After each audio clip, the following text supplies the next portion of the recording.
Bienvenue sur DMG TV, les histoires mystiques. Si tu es nouveau sur la page, n'oublie pas de t'abonner, de laisser un commentaire et de partager.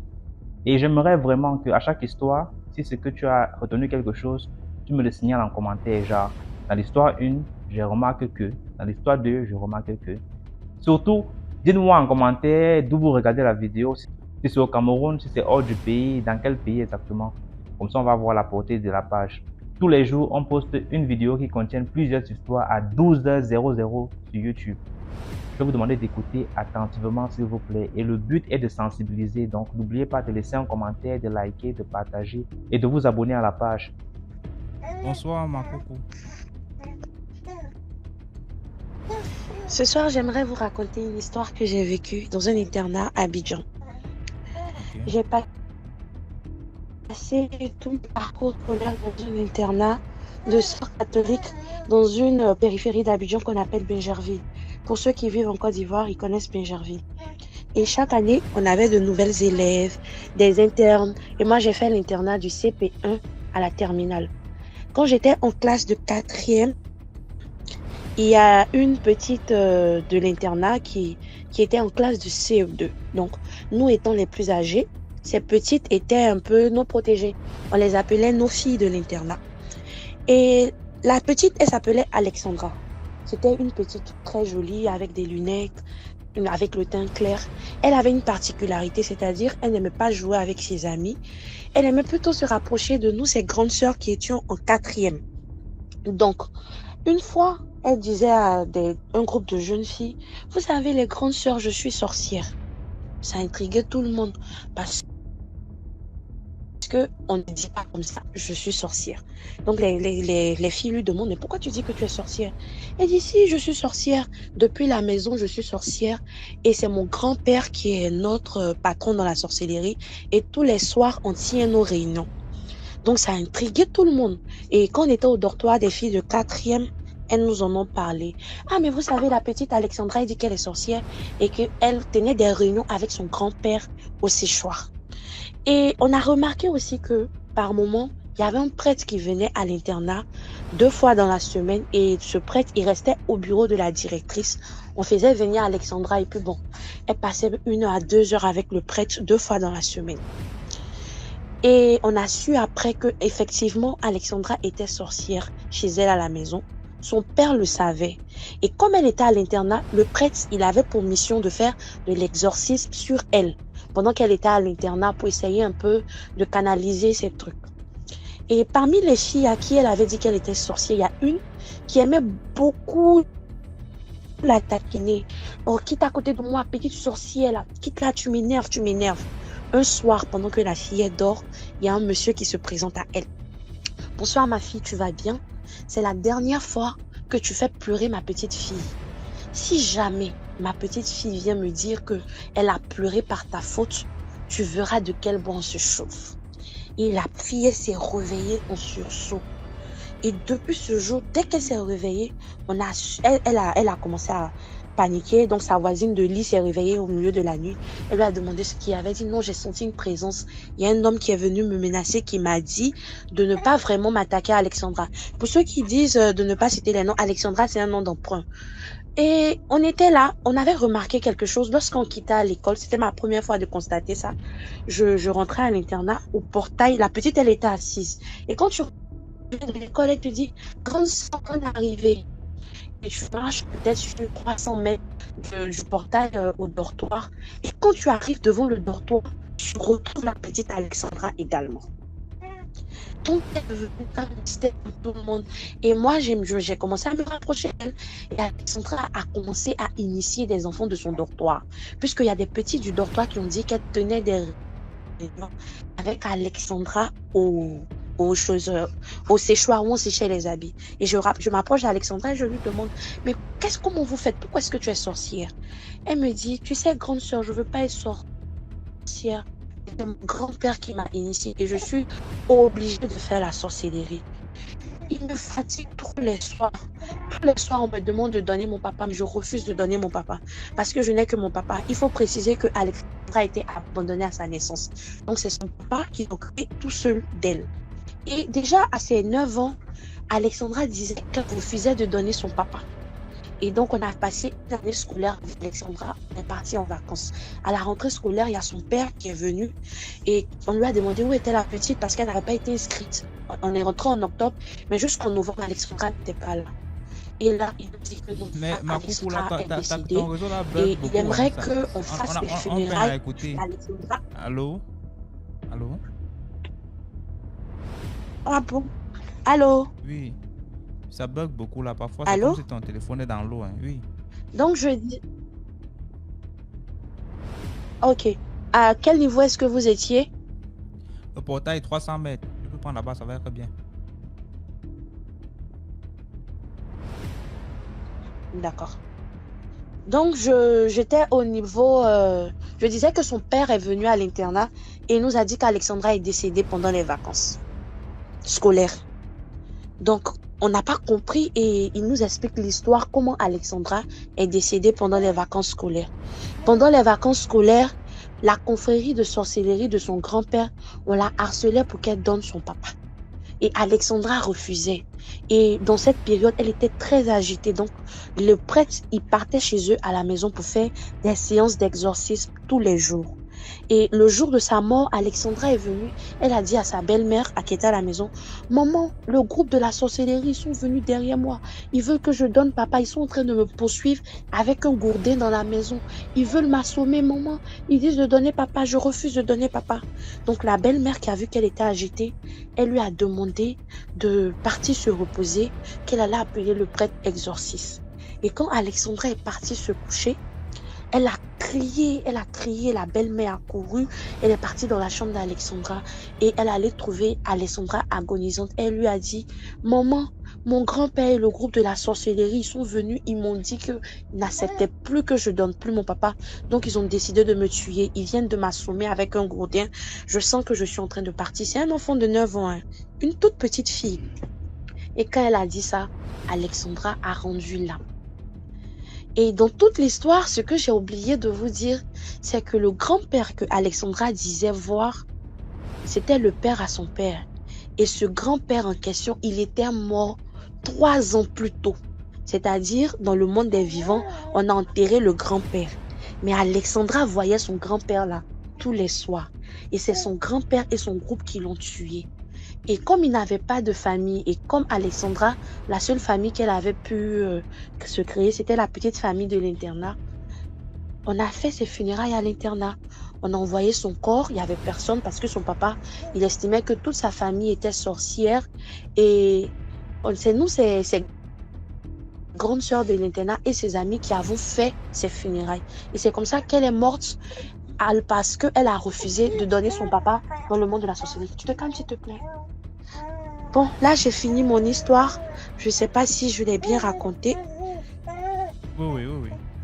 C'est Voilà. une très bonne histoire. Merci beaucoup pour l'histoire, Makoto. Et il y a encore une deuxième histoire, mais c'est une histoire brève, si vous permettez que je la raconte. Ok, vas-y. Je suis en Côte d'Ivoire, je suis Mais au avant, Côte du Nord pour les Ivoiriens, ils savent. Qui, mon bébé? Oui.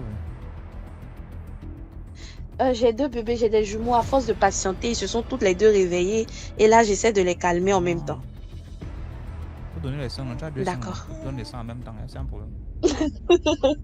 Non, je le demande de se calmer. Donc, je explique la petite histoire, la deuxième histoire. C'est lors des cérémonies de mariage chez nous. Pour ceux qui connaissent des gens du Mali, de la Côte d'Ivoire, le peuple manding. Donc, c'était une cérémonie. Et pendant la danse, le rituel, les femmes, elles dansaient. Il y a une femme qui s'est étourdie. C'est quelque chose qui s'est passé où j'y étais. Et la femme, pendant son étourdissement, tout le monde s'est réuni autour d'elle. Voilà, et puis on a essayé de lui donner de l'eau, du lait à boire, quelque chose. Et il y a une dame qui est venue, elle lui a donné une cola. Elle lui a dit que mais quand on est comment on appelle ça, quand on est étourdi, quand tu manges un peu de cola, ça fait passer l'étourdissement. Et donc la dame a pris la cola et comme elle avait reçu beaucoup de choses, du lait, de l'eau, elle a attaché la cola au bout de son pagne. Et elle est rentrée chez elle. Et le soir, dans son sommeil, dans son rêve, elle voit une dame qui vient à elle. Elle lui dit, je suis venue récupérer la part de ce que tu as mangé. Elle dit, mais qu'est-ce que j'ai mangé? Elle dit, tu as oublié ce que je t'ai donné aujourd'hui quand tu étais étourdi. Je t'ai donné un morceau de viande. Rends-moi le morceau de viande que tu as mangé. La dame dit, hé, comment ça? Je n'ai pas mangé de viande. Et qu'est-ce que tu m'as donné? Elle dit, si, je t'ai donné de la viande, comme un morceau de cola. Je te l'ai donné, je ne sais pas si tu l'as mangé, mais je suis venue pour que tu me rendes ce que je t'ai remis.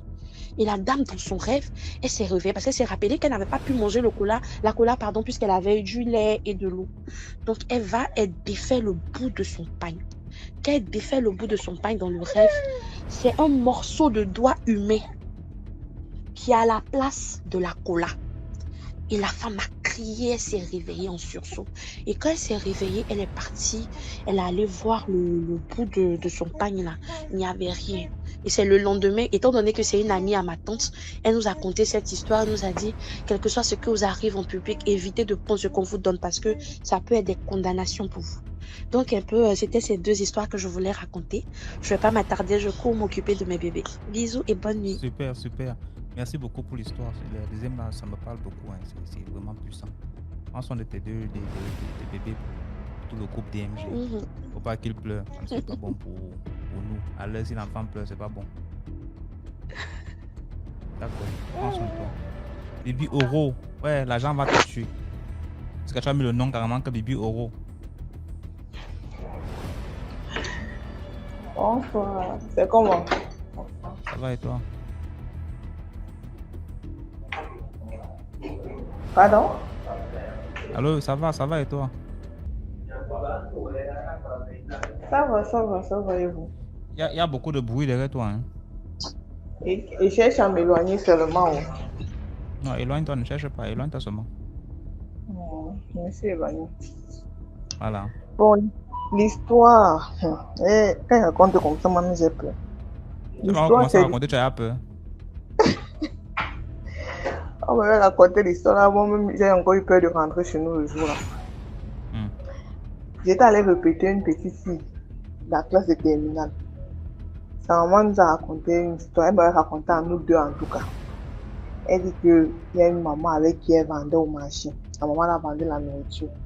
Elle a vendu sa fille, sa dernière fille pour avoir beaucoup de clients. L'histoire se passe au Cameroun. Il y a les Camerounais au marché central là-bas. Elle a vendu sa fille dans la sorcellerie. Sa fille qui l'aidait à venir vendre après les cours au marché. Elle a vendu sa fille dans la sorcellerie et puis elle a commencé à avoir des clients. Elle vendait, elle avait beaucoup d'argent.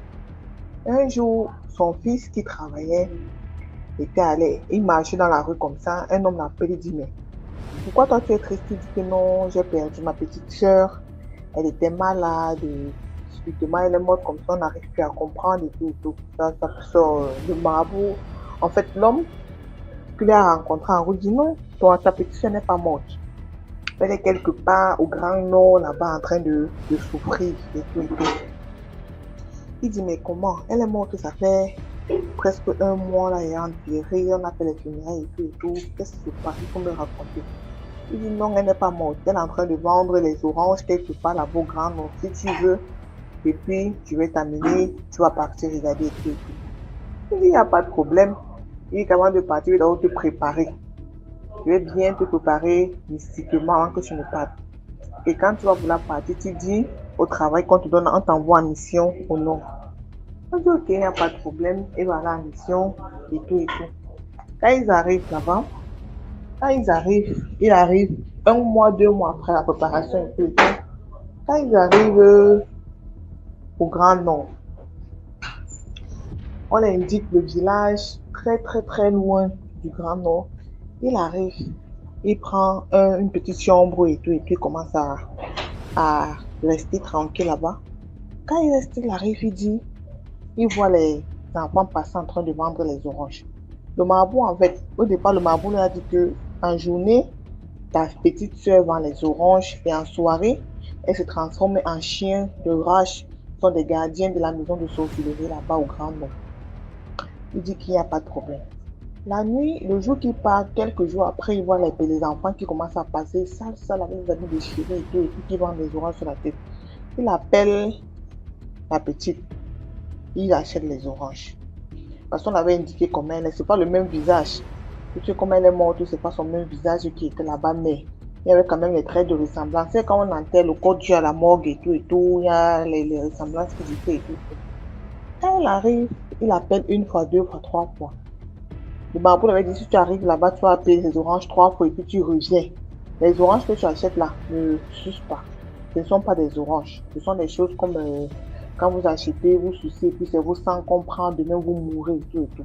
Il a acheté les oranges, il gardé, il est rentré à Douala avec les oranges, il a montré au tradit praticien. Le tradit praticien a travaillé sur ça, travaillé. Il a maintenant donné un truc quand il est arrivé là-bas. Maintenant, il a essuyé sur son visage et sur ses mains. Il dit, chaque fois que tu vas acheter les oranges à la petite, elle va commencer à te côtoyer. Vous allez causer de temps en temps. Elle va t'expliquer ce qui se passe. En fait, que quand tu vas l'appeler pour lui poser des questions, elle va te répondre. Parce que ce genre de personnes-là, quand tu les appelles, une fois, tu leur poses des questions, une fois, deux fois, on échange de rue. Donc, on les échange de quartier. Ils sont plus dans le même quartier de peur qu'on va les remarquer. Donc, c'est le remède là qui permettait en sorte que les gens de son côté là ne se rendent pas compte que la petite fille là a déjà trouvé une personne qu'il connaissait. Donc, quand il posait avec la petite fille là, donc les médicaments, quoi, on avait travaillé sur lui et tout et tout. Chaque fois qu'elle partait, elle vendait, elle achetait tous les oranges. Et qu'elle reste à terre, il cause. Elle raconte comment ça se passe là-bas dans le cercle. Elle dit, ouais, tonton, je suis comme ça là. Le matin, nous, on va, on ne mange pas, ils ne boivent pas de l'eau. Puisqu'ils sont morts, ils ne mangent pas, ils ne boivent pas de l'eau.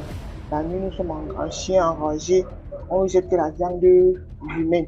Bon, les gens qui meurent là, quand ils vendent les oranges, quand tu meurs, même prendre ton âme quelque part, c'est ça qu'on nourrit les chiens là-bas. Ils sont comme des chiens la nuit, il y a de l'enclos et tout.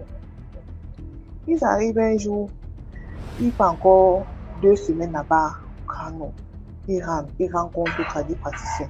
Le tradit praticien maintenant dit si tu es prêt. Parce que comme tu remontes là, si tu veux rentrer avec ta petite soeur, tu me dis. Mais sache que si tu rentres avec elle, ta maman va mourir. Il dit que même si c'est elle et tout son équipe, il n'y a pas de problème. Moi, je m'en fous de ma maman. Elle a tué c'est ma seule petite soeur que j'avais, qui était 3. Son petit frère était à moi, il restait la petite soeur et lui. Il dit que ma seule petite soeur, c'est celui qui paye ses études et tout et tout. Il dit que même s'il faut qu'elle meure, non. Elle ne manque de rien, je donne de l'argent. C'est la nourriture de quoi qu'elle a vendu ma petite soeur pour vendre la nourriture. C'est la nourriture de quoi qu'elle vend. Mais tout l'argent que je donne là, ça ne suffit pas qu'elle tue les gens. Il a dit qu'il y a de marabout que même s'il faut qu'il te paye le transport là, on va aller ensemble. Marabout a dit ok. Ils sont montés au nom ensemble. Il a donc donné les ultimatums. Il donne les ultimatums à son grand-père que si tu arrives là-bas, tu achètes les oranges. Dès que tu prends les oranges là-bas, et sa soeur là-bas au nord, là-bas dans la maison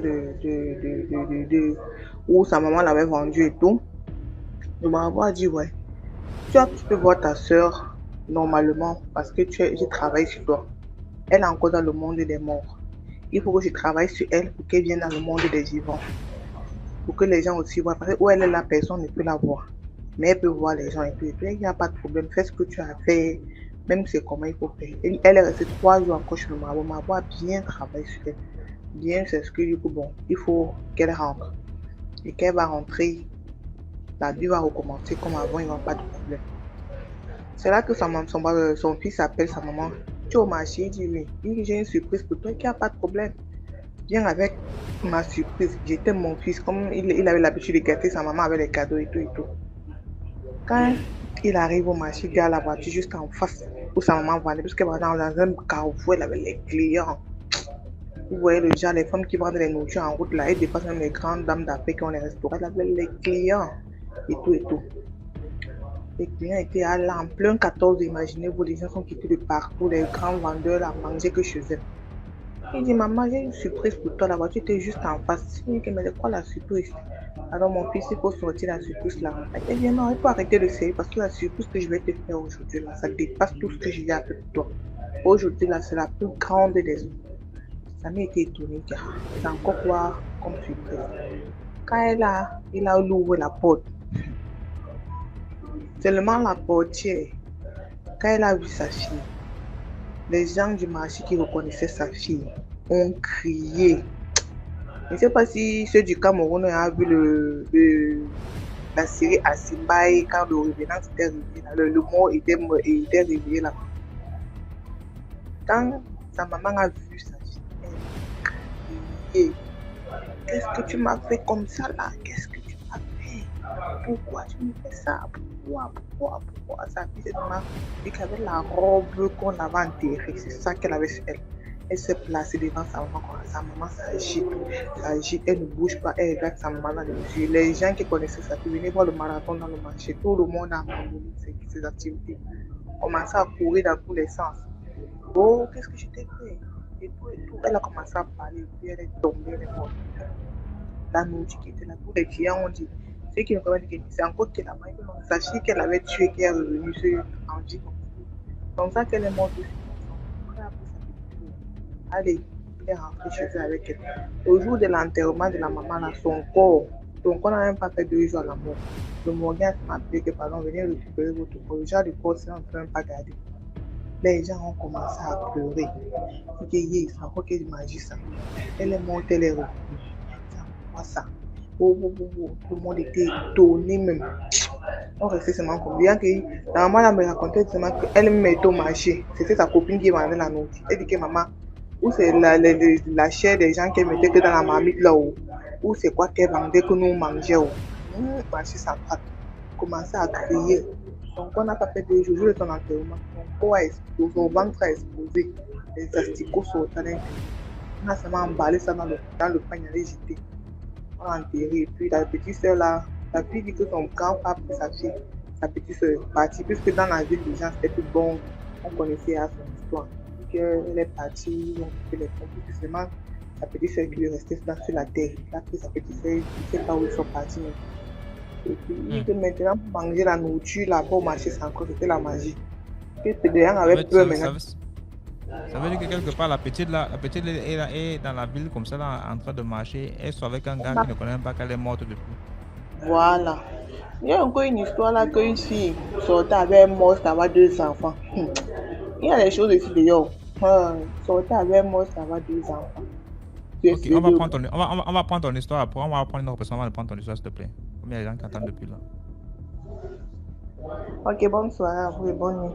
Non, pas que bonne nuit, comment tu peux attendre d'abord un peu dans les commentaires, non? Je vais raconter maintenant, c'est pas une histoire en tant que telle. Donc, c'est un truc qu'on m'avait aussi raconté. C'est juste une fille qui avait connu un gars. Comme maintenant, la vie de maintenant, tu connais l'homme et puis tu ne veux même pas fréquenter. Comme chez nous, ma maman me dit toujours en conseil que ma fille, je suis une maman, toi tu es une fille. Quand vous rencontrez un homme de nos jours-ci là, il faut dire à vos parents. On va aller regarder si le gars est bon ou pas. Parce que de nos jours, il y a trop de mauvaises choses. Les jeunes entrent trop dans la sorcellerie maintenant. Tu ne connais pas qui est qui. Demain, c'est ton âme qu'on vend quelque part, tu ne connais pas. La fille là, elle a connu un nordiste. Pourquoi les nordistes toujours à Douala là-bas? Marché central, toujours, il avait une grosse boutique au marché central. Comme les filles ont les longues yeux là, comme elle a connu le nordiste, c'est comme ça qu'elle a la mariage chez le nordiste. Pourtant, le nordiste était mort depuis. Il était mort, ça fait 5 ans. Elle a fait 2 enfants le nordiste. Je n'ai jamais compris. Est-ce que vous avez compris chez les nordistes que tu fais l'enfant d'un nordiste, il ne t'amène pas dans son village? Mais elle était tellement aveugle, elle n'arrivait pas à comprendre que les gens aiment tellement le mariage. Et quand tu fais l'enfant avec eux, c'est direct du village pour le mariage. Elle est restée avec le nordiste là, 1 an, 2 ans, 3 ans. À 3e année qu'elle a le 2e enfant, un jour elle s'est décidée de se marier au voyage. Il allait dans son monde, quoi, en week-end, quoi, un congé. Elle dit que non, elle va aller dans son village où il avait indiqué. Elle avait pris les photos et tout. Elle s'est rendue au nord, le village où son mari l'avait indiqué. Elle arrive, elle avait cherché la famille du mari. Elle rencontre la famille. La maman était assise, elle, au salon. Elle entre avec 2 enfants. Les soeurs du gars étaient assises au salon. Les soeurs demandent que ma chérie, tu es qui? Elle dit, mais vous ne me reconnaissez pas. C'est avec vous que je cause souvent au téléphone pour ma belle famille qui cause avec vous. Pourtant, elle causait avec le monde des morts. Elle ne connaissait pas. Elle montre, elle dit que voilà vos petits-fils. Donc, je ne sais pas comment les femmes, tu connais le monde des morts là, ils prennent le visage des gens pour causer avec elle. Elle croyait que mais c'est moi que vous causez sur ma voix. Je reconnais votre voix et tout. Elle dit non, on ne te connaît pas, non. Tu es qui, mais voilà votre petit, voilà tes petits-enfants. Elle dit que petits-enfants encore comment? Elle dit je suis avec tel. Elle dit qui? Mais votre qui, quel fils? Elle sort les photos, elle montre. Ses soeurs restent à terre comme ça. Comme sa mère avait été hyper tendue là. Il y a une qui reste à côté, ça veut de peur que sa mère fasse une crise cardiaque. Elle arrête sa mère, dit que non. L'autre soeur sort. Elle va prendre maintenant la photo pour avec quoi on a fait les enterrements et tout. Elle dit que non. Le gars que tu montres sur la photo là, c'est celui que tu nous envoies ici là. Elle dit mais c'est lui mon mari non. Elle dit mais quel mari? Ta maman dit seulement que les enfants sont en quel âge? 2 ans et demi et 1 an. Tu as connu mon fils quand? Maman, ça ne fait pas 3 ans, on était ensemble depuis Douala. Maman, n'est-ce pas en causant? Qu'est-ce que tu causais avec qui, ma fille? Moi, je ne te connais pas où. Le gars avec qui tu causes là, on a sorti des programmes. En fait, chez les nourrices, ils ne font pas trop de programmes. On a sorti, il y a un truc là, qu'il avait écrit. Il dit, voilà ça, il est mort, ça fait 5 ans. Mon fils que tu as avec qui tu dis que tu as les enfants là, il est mort, ça fait 5 ans aujourd'hui. Cette année, la fille est tombée, elle est tombée, Emmanuel. Réanimation, poum, hôpital. Tic, tic, tic, tic. 2 jours dans le coma, elle se réveille. Elle dit, mon mari, remettez-moi mon mari. Maman dit que, pardon, laissez d'abord se réveiller, pardon. Pas qu'elle m'avait qu'elle va mourir ici. Elle s'est rétablie, tout. Elle est rentrée à la maison. On était assis, on a dit, ma chérie, le gars avec qui tu sortais est mort, c'est mon fils. Il est mort depuis 5 ans. Sa mère encore un nouveau deuil là-bas. Les petits enfants, elle regarde les enfants comme ça, elle dit que je vais commencer à considérer les enfants, c'est pour comment? Mon fils est mort, il est encore venu dans ce monde, il fait 2 enfants. Comment ça? Elle dit que les choses de la vie. Elle dit que rentrons chez moi, je vais vous montrer où je reste. C'est ça que voilà le cortège. Pour le cortège de la famille descend à Douala pour regarder où elle vivait. La maison où elle vivait, ça n'existe plus. La boutique où elle partait, ça n'existe plus. Tout, elle part même chez ses voisins. On dit que maman, tu sors d'où? On ne te connaît pas ici. Ou c'est dans son monde, un monde que lui il avait créé, qu'elle vivait avec lui. Les choses de dehors. Il dit que même partout où elle partait, on ne la reconnaissait plus. Le marché où elle partait vendre, on ne la reconnaissait plus. Elle a seulement dit, hey. Elle a seulement pris ses enfants, aller dans son village. On a travaillé sur elle. On ne connaît plus si elle vit encore ou elle ne vit plus. Voilà l'histoire. La leçon que j'ai à tirer, c'est que quand moi-même je rencontre un homme dans ma vie, si elle veut faire des trucs sérieux avec le gars, je ne peux ne pas présenter le gars à ma famille, mais je prends sa photo. Je dis à ma maman que voilà un avec qui je veux un truc. Comment on peut faire? Elle n'est pas pratiquer, non. Elle n'est pas regarder si la personne est bien pour moi, si la personne n'est pas dans un mauvais monde. Tu ne fais pas les choses louches. C'est comme ça que j'ai mon expérience. 2 de mes 2 dragueurs comme ça qui faisaient dans la secte. Et étaient derrière moi, poum. Et vous voulez sortir, moi j'ai refusé. Je n'ai pas couché avec eux. Les 2 là qui n'ai pas couché avec eux sont morts. Mais pourquoi tu précises? On t'écoute, non? Tu précises que tu n'as pas couché avec eux. Pourquoi? Oui, non, il faut qu'on parle. Parce que quand tu couches avec un homme, quand tu apprends que le gars là est mort, il faut souvent prendre le sel, tu te laves avec. Non, je vous donne un mois et dis-moi, nous sommes les grandes personnes. Il n'y a pas d'enfants de moins de 18 ans. C'est les enfants de 18 ans font déjà. Oui, c'est pas avec tous les hommes. Voilà. C'est pas avec tous les hommes qu'on vit. Et que j'ai connu des gars m'ont dragué. Quand je vais appeler les trucs sérieux avec toi, tu dis à ma mère, tu dis, ouais, voilà un gars que j'ai connu. Vraiment, il est derrière moi fort, il fait comment. Ma mère dit que ma fille, le dehors est mauvais. Je ne peux pas t'inquiéter, tu es une jeune que tu es belle. Mais sache que le dehors est mauvais. Elle est barrée d'eux comme ça, ça n'a même pas que 2 ans, les gars sont morts. Il était dans la secte. Même quand tu couches avec un gars, tu apprends qu'il est mort, même s'il n'était même plus avec toi. À l'instant que tu apprends sa mort, même s'il est mort, ça fait 1 semaine que tu as appris sa mort, même si c'est quand. On m'a conseillé, tu prends le sel, tu mets dans l'eau, tu parles, tu coupes tout lien avec lui. Et même si vous avez, parce que quand tu couches avec nous, vous avez partagé les énergies. Donc si tu laves, tu parles et puis tu coupes tous les liens, que même si c'est qu'il est passé dans son monde de nécessité, encore lui demande de ramener quelqu'un, il ne te voit pas. Voilà ma part de D'accord. conseil. Merci beaucoup, Didi Oro. Mais envoie même les euros là, non? Toi, tu mets Bibi euros là, c'est comment? On partage les euros, non? C'est chaud, hein? Ça va, et chez vous? Non, ça va très bien. Dieu merci. Au fait, je vais raconter une histoire qui m'a été racontée. Au fait, c'est pas... Bon. L'histoire, c'est que... D'abord, avant de commencer, je vais donner un conseil. À nous, les femmes surtout. C'est-à-dire, on le dit toujours, mais nous, on ne prend pas ça en considération, en fait. C'est-à-dire, tu es avec ton enfant à la maison, et puis tu frappes l'enfant la nuit, tu le mets dehors. Ou bien l'enfant pleure, tu le frappes, il sort seul, il s'en pleurer à côté de la maison, dans le noir et tout ça. Bon, moi, une fois, lors du décès de mon papa, on était allé au village. Ma grand-mère pleurait sans cesse. Et il y a une maman là qui a raconté une histoire comme ça, que sa sœur a vécue. Sa sœur n'avait que 2 enfants. La plus grande, c'est-à-dire son plus grand enfant, c'était une fille. Et le deuxième était un garçon. Donc un jour, son seul garçon est tombé malade. Elle pleurait, elle le soignait, ça n'allait pas, elle pleurait sans cesse. Voilà, donc un jour comme ça, elle s'est endormie à côté de l'enfant. Et dans son rêve, elle voit une maman dans une case bien animée, bien réchauffée avec des jeunes filles, 2 jeunes filles. Ils étaient en train de piler du riz. Voilà, comme on le dit, décortiquer le riz dans un mortier. Au village, quoi. Donc, elle a regardé jusqu'à... Et puis, il y a une maman qui a surgi de nulle part qui lui a dit, tu vois les femmes qui sont là-bas, là? Elle dit, oui, effectivement, je les vois, mais je ne sais pas qui sont-elles. Elle dit, tu as vu la plus âgée, celle qui ressemble à leur maman, là. Voilà. C'est la maman de ton fils qui est couché ici, là. Et nos enfants qu'on met au monde, là, dans l'autre monde, ils ont une maman. D'accord?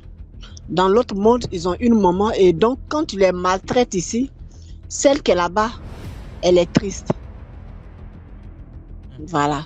Donc, le jeune étant malade, sa maman ici était tellement soucieuse et du coup, la vieille lui a montré, voici la maman de ton fils que tu as là-bas, là, dans la vraie vie, là. Voici sa maman. Attends un peu. D'accord. Toi, tu es où maintenant? Tu es dans quel monde? Parce que moi, je ne me suis pas embrouillé dans l'histoire. Tu es dans le monde, dans l'autre monde, je suis bien sûr dans l'autre monde, là-bas. Je disais que la vieille, elle s'est endormie, celle qui avait son fils malade dans la vraie vie, c'est-à-dire dans notre monde. Elle avait son fils malade et elle cherchait, elle le soignait, ça n'allait pas. Et un jour comme ça, elle s'est endormie, toute fatiguée là, elle s'est endormie à côté de son fils, dans la vraie vie. Tu vois? Voilà, donc quand elle s'est endormie dans son rêve là, elle a vu une maman qui lui a montré dans l'autre, c'est-à-dire dans l'autre monde, quoi. Je ne sais pas si je me fais comprendre. Oui. Voilà. Dans l'autre monde qui lui a montré, mais dans son rêve surtout, qui lui a montré, regarde là-bas, tu vois des femmes qui sont là-bas. Et elle regarde, elle voit une mémé avec 2 jeunes filles qui étaient en train de faire le ménage. Les jeunes filles étaient à côté, tout autour de la mémé, elles étaient en train de préparer et tout ça. Tu vois. Donc, elle a demandé à la vieille là, c'est qui sont celles-là? La vieille là lui a dit que ton fils que tu as couché à côté de lui là, c'est sa maman dans l'autre monde. Tu comprends maintenant? Voilà. C'est sa maman dans l'autre monde. C'est-à-dire, tu vois les 2 jeunes filles là, ce sont les femmes qu'elle a cherchées pour son fils. Et donc, il doit revenir pour venir marier ces femmes-là. Je me fais comprendre? Voilà. C'est-à-dire qu'il doit revenir, c'est-à-dire qu'il doit mourir pour aller dans l'autre vie, pour aller marier ses femmes. Voilà. Donc, la maman a dit, mais là, je vais faire quoi? Puisque moi, c'est mon seul fils. Je ne veux pas qu'il parte. Hein? Je ne veux pas qu'il parte. La maman lui a dit, bon, je vais te donner des traitements. Tu vas aller soigner ton enfant. Mais il aura un seul totem dans sa vie. Dans la vraie vie, quand il va guérir, là, il aura un seul totem. Il ne faudrait jamais qu'il grimpe à un papayer. Voilà. Donc, le jeune, sa maman, la vieille en question a montré les trucs à la vieille, à la maman du jeune. Quand elle s'est réveillée, elle a soigné elle allait chercher les médicaments, elle a soigné son fils. Et il s'est rétabli. La vie a repris son cours puisque c'était, en tout cas, il savait jouer le football. Ses amis dans le village étaient déjà tristes, mais quand il s'est rétabli, ils étaient contents, ils sont allés jouer au ballon dans les villages et tout. Jusqu'à pendant au moins 2 ans, 3 ans comme ça. Et là, sa maman l'a fait asseoir. Après sa guérison, quand elle a fini de le traiter, il est guéri. Elle l'a fait asseoir pour lui dire, à partir d'aujourd'hui, il ne faut pas grimper sur un papayer. Tu comprends? Il ne faut pas grimper sur un papayer. Et le jeune, entre les jeunes, c'est-à-dire les années plus tard, il a oublié. Des années plus tard, il est devenu adulte et tout ça là. Un jour là, ils sont allés jouer ballon dans un village, en plein midi, en groupe. Ils étaient en train de partir sur la route, il a vu un papayer, puis il y avait une papaye qui était mûre là. Il a couru, il a grimpé, il a cueilli. Et quand il est descendu, son ami lui a demandé, mais toi tu avais pour te thème de grimper sur un papayer, non? Ou bien tu as oublié? C'est là il s'est souvenu. Mais il était déjà trop tard. Ils sont allés jouer dans le village en question. Ils sont allés jouer au football, mais arrivé là-bas, lui, il est tombé malade. Et puis, ils l'ont ramené au village. Ils l'ont ramené au village et il est décédé après. C'est pour dire que quoi? C'est pour cela la maman en question a dit, comme conseil, il ne faut jamais frapper son enfant la nuit pour le faire sortir de la maison. Ou bien chasser son enfant, surtout la nuit. Voilà, parce que tu ne sais pas ce qui se passe dehors, surtout dans les villages. Pendant la nuit, tu chasses ton enfant ou bien tu le frappes, tu le poursuis, il sort de la maison et il est en train de pleurer dehors, à côté de la maison. D'accord.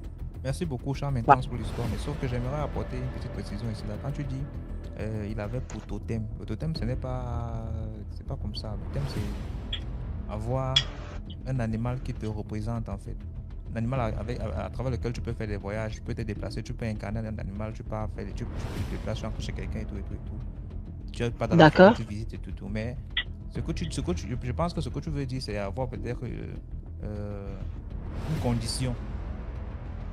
Ouais, une interdiction, un truc comme ça. Justement. Voilà. Que voilà, il a une condition, genre il n'a pas monté sur un papayer. Justement, donc c'est ça. Ouais. Un tabou. Bon, on va rester sur. Je comprends. Voilà, un interdit. Voilà, comme le dit ici le commentaire. Voilà, justement. Donc c'est un peu ça. Et je suis d'accord avec le conseil que tu donnes aussi en même temps. L'appeler enfant et qui passe souvent à pleurer dehors, c'est très mal parce que vous savez, c'est quand on est au plus mal qu'on a les propositions du diable. Et que quand tu traverses une mauvaise phase là, que le diable te tente facilement. C'est-à-dire que c'est là où il saisit l'opportunité. Ok, celui-ci peut traverser un mauvais moment, je peux profiter maintenant pour le faire. C'est ça. C'est-à-dire, ça peut peut-être même ne pas être. Ça peut ne pas être même forcément la maman de l'autre côté, mais le sorcier aussi peut profiter de ça. Parce qu'à travers ça, il profite de ça. Oui, il dit ok, parce que la faille dont je peux entrer. J'ai fait dormir les petits, donc j'aimerais raconter une petite histoire que ma collègue m'a expliquée. Tu les as allaités en même temps, non? J'espère que tu les as allaités en même temps, parce que c'est les jumeaux, il faut faire les trucs en même temps.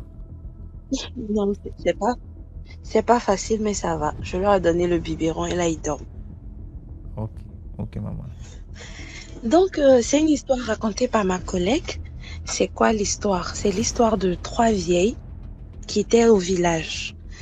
Et ces vieilles, elles sont tombées malades ensemble, toutes les 3. Et nous sommes en Afrique, en Côte d'Ivoire, chez nous ici, il fait chaud. Tout le temps, les vieilles se sont plaintes pendant 2 semaines. Elles disaient qu'elles avaient froid, qu'elles voulaient qu'on leur donne des manteaux pour porter des manteaux. Des manteaux en Afrique, on n'a pas compris. Jusqu'à ce que l'une décède et il y a l'une qui a décidé de se confesser pour dire pourquoi est-ce qu'elles avaient vraiment froid. C'est-à-dire, elles ont pris un avion mystique. Elles sont allées en Europe. Elles partaient au Canada pour tuer l'un des fils de l'une des trois vieilles. Et quand elles sont parties mystiquement au retour, il y a eu, je sais pas comment est-ce qu'on appelle, une sorte de déluge de neige sur leur avion là, mystiquement. Et puis l'avion s'est embourbé dans la neige, mystiquement. Et donc quand elles sont sorties de leur avion mystique, l'avion là s'est perdu dans la neige là-bas. Et le lendemain, elles ont cherché l'avion pour revenir, elles n'ont pas trouvé. Et donc physiquement, lorsqu'on les voit le matin, elles sont là, elles sont en train de grelotter, elles ne peuvent pas expliquer pourquoi est-ce qu'on est en train de grelotter alors qu'on connaît la température en Côte d'Ivoire. On se retrouve aux environs de 32-33 degrés. Jusqu'à ce que l'une meure de froid. Et selon ma collègue, toutes les deux autres, elles sont mortes. Elles n'ont pas pu supporter. Et donc, on ne sait pas ce qui s'est passé. Pourquoi est-ce que l'avion, là, il a fait un crash. On ne sait pas si c'est des prières. Qu'est-ce qui s'est passé? Mais ces trois vieilles, là, sont mortes de froid, pratiquement gelées, parce qu'elles avaient essayé de tuer quelqu'un en sorcellerie. Donc, c'est la petite histoire. D'accord. Je suis allée au village, j'étais encore petite. Et dans le village, c'était chez ma maman, il y avait une de mes cousines là. Elle était malade tout le temps, elle était malade. On savait pas ce qu'elle avait. Elle était amaigrie et tout ça. Et souvent même, excusez-moi, quand elle s'assoit quelque part, elle se lève, c'est mouillé. On sait pas pourquoi. Non, mais je sais pas si elle pissait.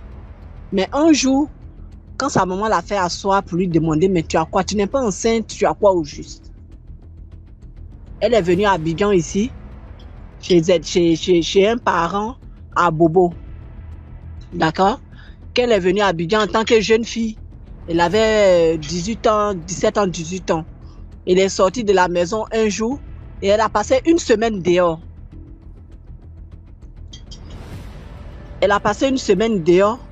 Sans qu'on ne sache où elle était partie.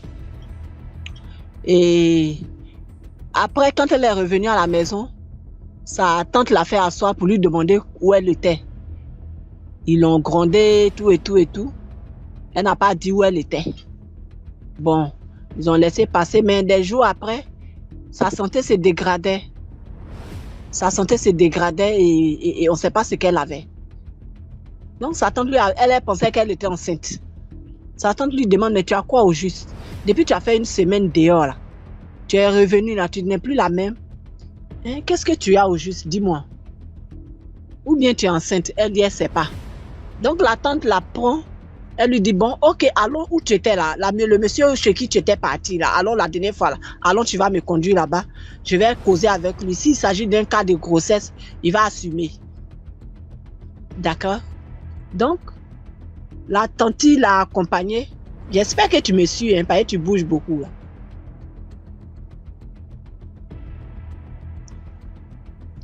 Je suis. T'inquiète pas. D'accord. La tante là. Elle veut pas pisser, c'est comment? D'accord. La tante l'a accompagnée. Elle lui a dit, bon, comme tu es resté longtemps dehors, une semaine, c'est pas 2 jours, c'est pas 1 heure. Donc, allons, on va voir chez qui tu étais. Elle a suivi, sa tante l'a suivi. Ils sont venus dans une cour comme ça, et puis il y avait une maison dedans, je sais pas, 2 chambres, salon, un truc comme ça. En tout cas, une cour dans une cour fermée, une maison dans une cour fermée, voilà. Donc, ils ont salué, ils ont demandé aux gens de la cour.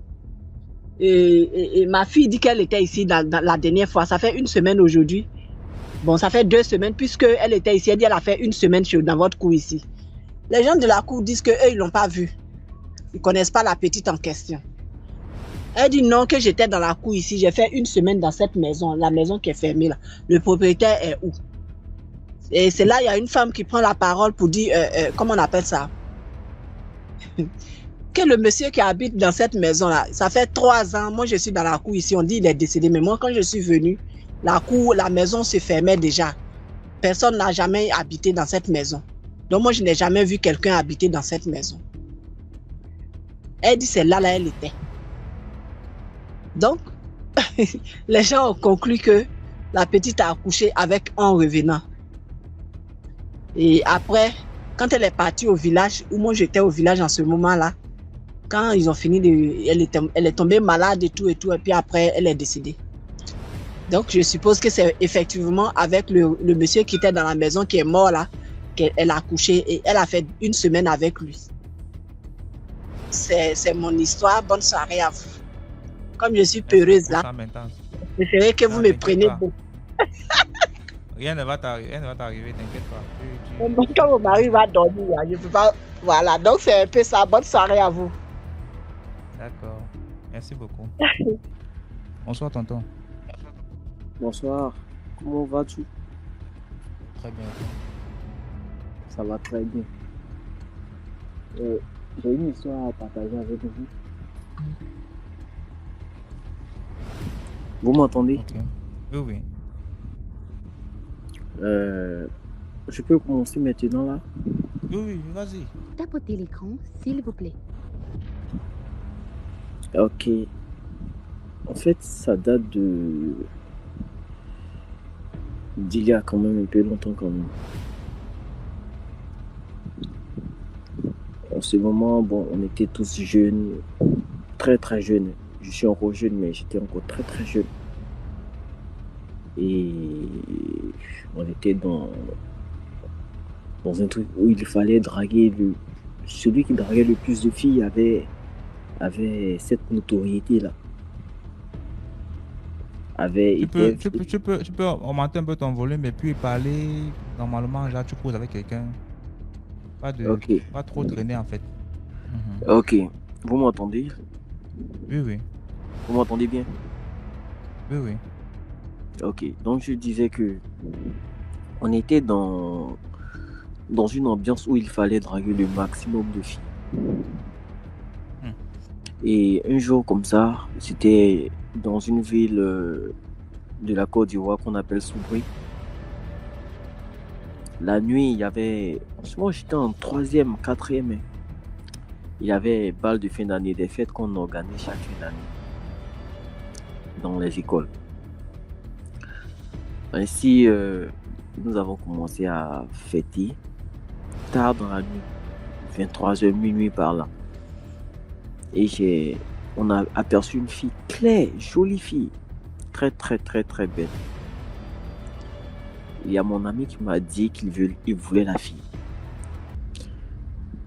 Il est allé aborder la fille, mais malheureusement la fille ne comprenait pas français, puisque c'était une fête dédiée aux élèves. C'était bizarre que moi, quand on rencontre quelqu'un qui ne parle pas le français, puisque tous ceux qui étaient là étaient des élèves en fait. Et l'endroit aussi était fermé. Donc j'ai trouvé ça bizarre, mais je suis allé. La fille parlait malinké. Et puisque moi je parle malinké, je me suis entretenu avec la fille. Et elle était tellement belle que moi-même je me suis jeté sur le terrain. Donc au lieu de faire la passe à mon ami. Donc en fait tu es un mauvais 10. Voilà, un truc comme ça. Donc au lieu de faire la passe à mon ami, moi-même j'ai côtoyé la fille. Et sur le champ, la fille m'a accepté. C'est comme ça qu'on a commencé à danser ensemble, danser. Une heure comme ça. J'ai emmené la fille chez moi. Lorsque j'ai emmené la fille chez moi, on a eu ce qu'on devait faire. On a eu des débats. Vous avez couché ensemble. Après, c'est quoi? Vous avez couché ensemble. Oui, c'est ça. Donc, après ça, 2 heures par là, je suis allé l'accompagner. Lorsque je partais l'accompagner, on est rentré dans le noir. J'avais peur, mais puisque je devais me jouer le garçon le plus courageux, donc j'essayais de ne pas montrer ma peur. Mais on rentrait dans des endroits là vraiment bizarres, très très noirs. Elle m'a dit qu'elle habite. Quand je lui dis ah mais tu habites où? Elle dit allons seulement.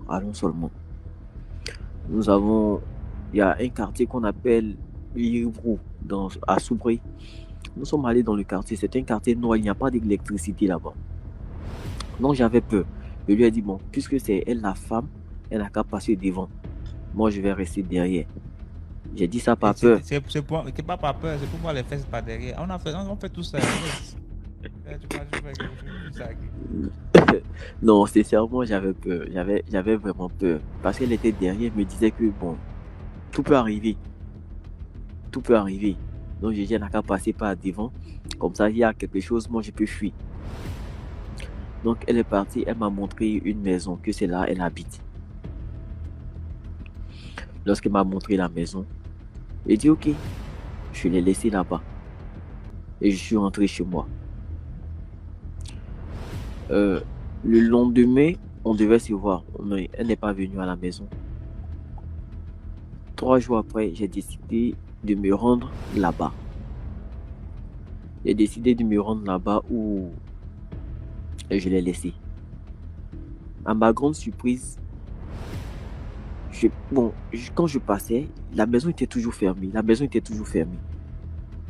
Un jour, j'ai essayé de demander à quelqu'un comme ça que, mais il y a une fille ici. Bon, j'ai oublié son nom, puisque ça date de longtemps, de très très longtemps, j'ai oublié un peu le nom de la fille. Donc j'ai demandé à quelqu'un qui était à côté que, mais il y a une fille ici elle s'appelle, bon, je vais dire Awa pour la circonstance. Elle s'appelle Awa. Il dit non, il n'y a pas d'Awa ici. Que la maison là, depuis très très longtemps, personne n'habite dans cette maison là. Ah là là, ça j'ai failli chier sur moi ce jour-là. J'ai eu très très très très très très peur, la peur de ma vie. Et lorsque je suis allé raconter à mon ami, il m'a dit ah c'est moi j'aime femme. Aujourd'hui je suis tombé sur à tonton. Mais je vous assure, depuis ces jours, je n'ai plus jamais entendu parler de la femme, de la fille. Je n'ai plus jamais entendu parler de la fille, je ne l'ai plus jamais revue. Jusqu'aujourd'hui, je me pose souvent des questions. C'était vraiment une personne, c'était vraiment une personne humaine ou bien c'était un génie parce qu'elle était vraiment vraiment belle. Puisque souvent dans les récits africains, on dit les génies sont très très jolis, très très et puis clairs. Elle était très très claire, très très belle. Jusqu'au jour d'aujourd'hui, je me demande, il y a 7 ans en arrière, 7 ans, 8 ans en arrière. Et jusqu'à aujourd'hui, je me demande toujours si vraiment c'était une vraie personne avec qui j'étais cette nuit-là. Et toi, tu as couché Voilà, avec un revenant. Ah là, je ne sais pas. Jusque-là, je Non, ne c'est sais ça, pas. c'est ça, tu sais, c'est ça. Jusque-là, Et je ne ton sais truc, pas. après, ça n'a pas eu de problème, ton truc, ça n'a pas... Bon, en réalité, après ça, bon, j'ai pas remarqué de mauvaises choses dans ma vie. J'ai pas remarqué. Des circonstances bizarres, non. Je n'ai pas remarqué ça. Et tu as pour le même truc là pour aller maintenant couper avec une autre fille qui n'est pas revenante. Vraiment, les filles souffrent. Non, sinon, sincèrement, je suis là, bon. Je suis, souvent, je pense à ça, et puis bon. Je me demande si vraiment c'était une personne ou bien c'était un esprit. Alors, tout ça, on va se demander ça maintenant. Parce que, Donc, c'était ça mon histoire, ce que je voulais partager avec vous. Donc, un conseil aussi que j'ai à donner à mes jeunes frères. Souvent, nous les jeunes, on a tendance à vouloir coucher avec toutes sortes de filles. Il faut qu'elles soient belles, c'est tout. Et quand on fait ça, on s'ouvre à des esprits en fait. Moi, j'ai eu la chance, je vais dire que j'ai eu la chance.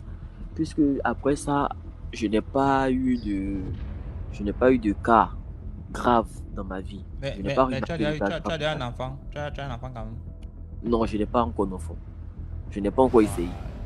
Après, quand tu vas essayer, si ça vient, tu vas comprendre que tu n'as pas vraiment de problème. Non, là, sinon... il faut rester seulement dans les prières. Ah, sauf si en temps, tu as fait retirer les enfants en temps. Là, Non, je n'ai jamais essayé d'enceinte. Je n'ai jamais essayé d'enceinte. On va pas dire, ne dis donc pas que rien ne s'est passé tant que ce n'est pas encore arrivé. Dès que ça va arriver, là maintenant on va savoir. Ah ouais. Ah ouais, en tout cas. Sinon on reste quand même dans la prière et tout, voilà, tu oublies. La qualité de vie là, ce n'est pas une vie ça. Ce n'est pas en tout cas, ce n'est pas une vie. Ce n'est pas une vie. Merci beaucoup pour ton histoire. Non. Merci Choupa beaucoup à vous. Cabra. Dorcas, bonsoir. Bonsoir. Bonsoir. Pardon, c'est quoi le suite de couple? Pardon, évitez-nous le suite de couple. Vous vous moquez de qui? Non, on se moque pas. C'est plutôt moi qui ai une histoire à raconter. Et maintenant, madame, elle a comme quoi elle fait le refrain. Non. Alors, il y a des années en arrière, je peux commencer? Vas-y. Ok, il y a des années en arrière, disons, bon, je menais une vie un peu désordonnée. Hein. J'ai vécu pendant quelques temps au Ghana et nous, on avait l'habitude, bon, de collectionner les filles, tout ça, on se jouait des beaux gosses et tout. Et il y a eu un moment où j'ai rencontré, disons, une Nigériane, voilà, qui est venue, déjà même quand elle est arrivée, le premier jour qu'elle est arrivée, c'était, je veux dire, j'ai été son point de contact, voilà.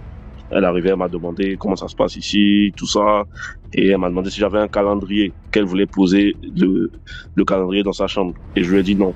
Et depuis ce jour-là, on a commencé à sympathiser. Faut dire qu'elle était assez belle et tout, et je veux dire, le lendemain déjà, elle était déjà dans ma chambre. Elle m'aidait à cuisiner et tout. Donc on a commencé à discuter en fait plus profondément pour savoir d'où elle vient, sa vie et tout.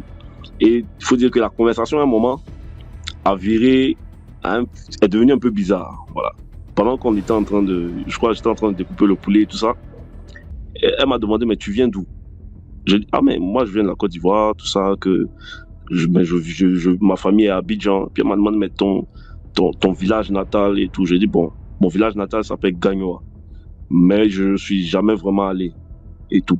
Et elle me dit que elle vient de Port Harcourt. Port Harcourt, c'est une ville au Nigeria. Et sinon son village, comment? Port Harcourt. Yeah. Et son village est au nord du Nigeria. Et elle me dit que là-bas, au nord du Nigeria, ils ont l'habitude de manger la chair humaine. Que tu peux aller même sur des marchés, des places publiques, et tu peux trouver de la chair humaine comme ça. Joe, j'ai dit en fait, elle a coupé mon cœur quand elle a commencé à me dire ça. J'ai dit, mais attends, qu'est-ce qui se passe là? On est en train de découper des morceaux de poulet ici.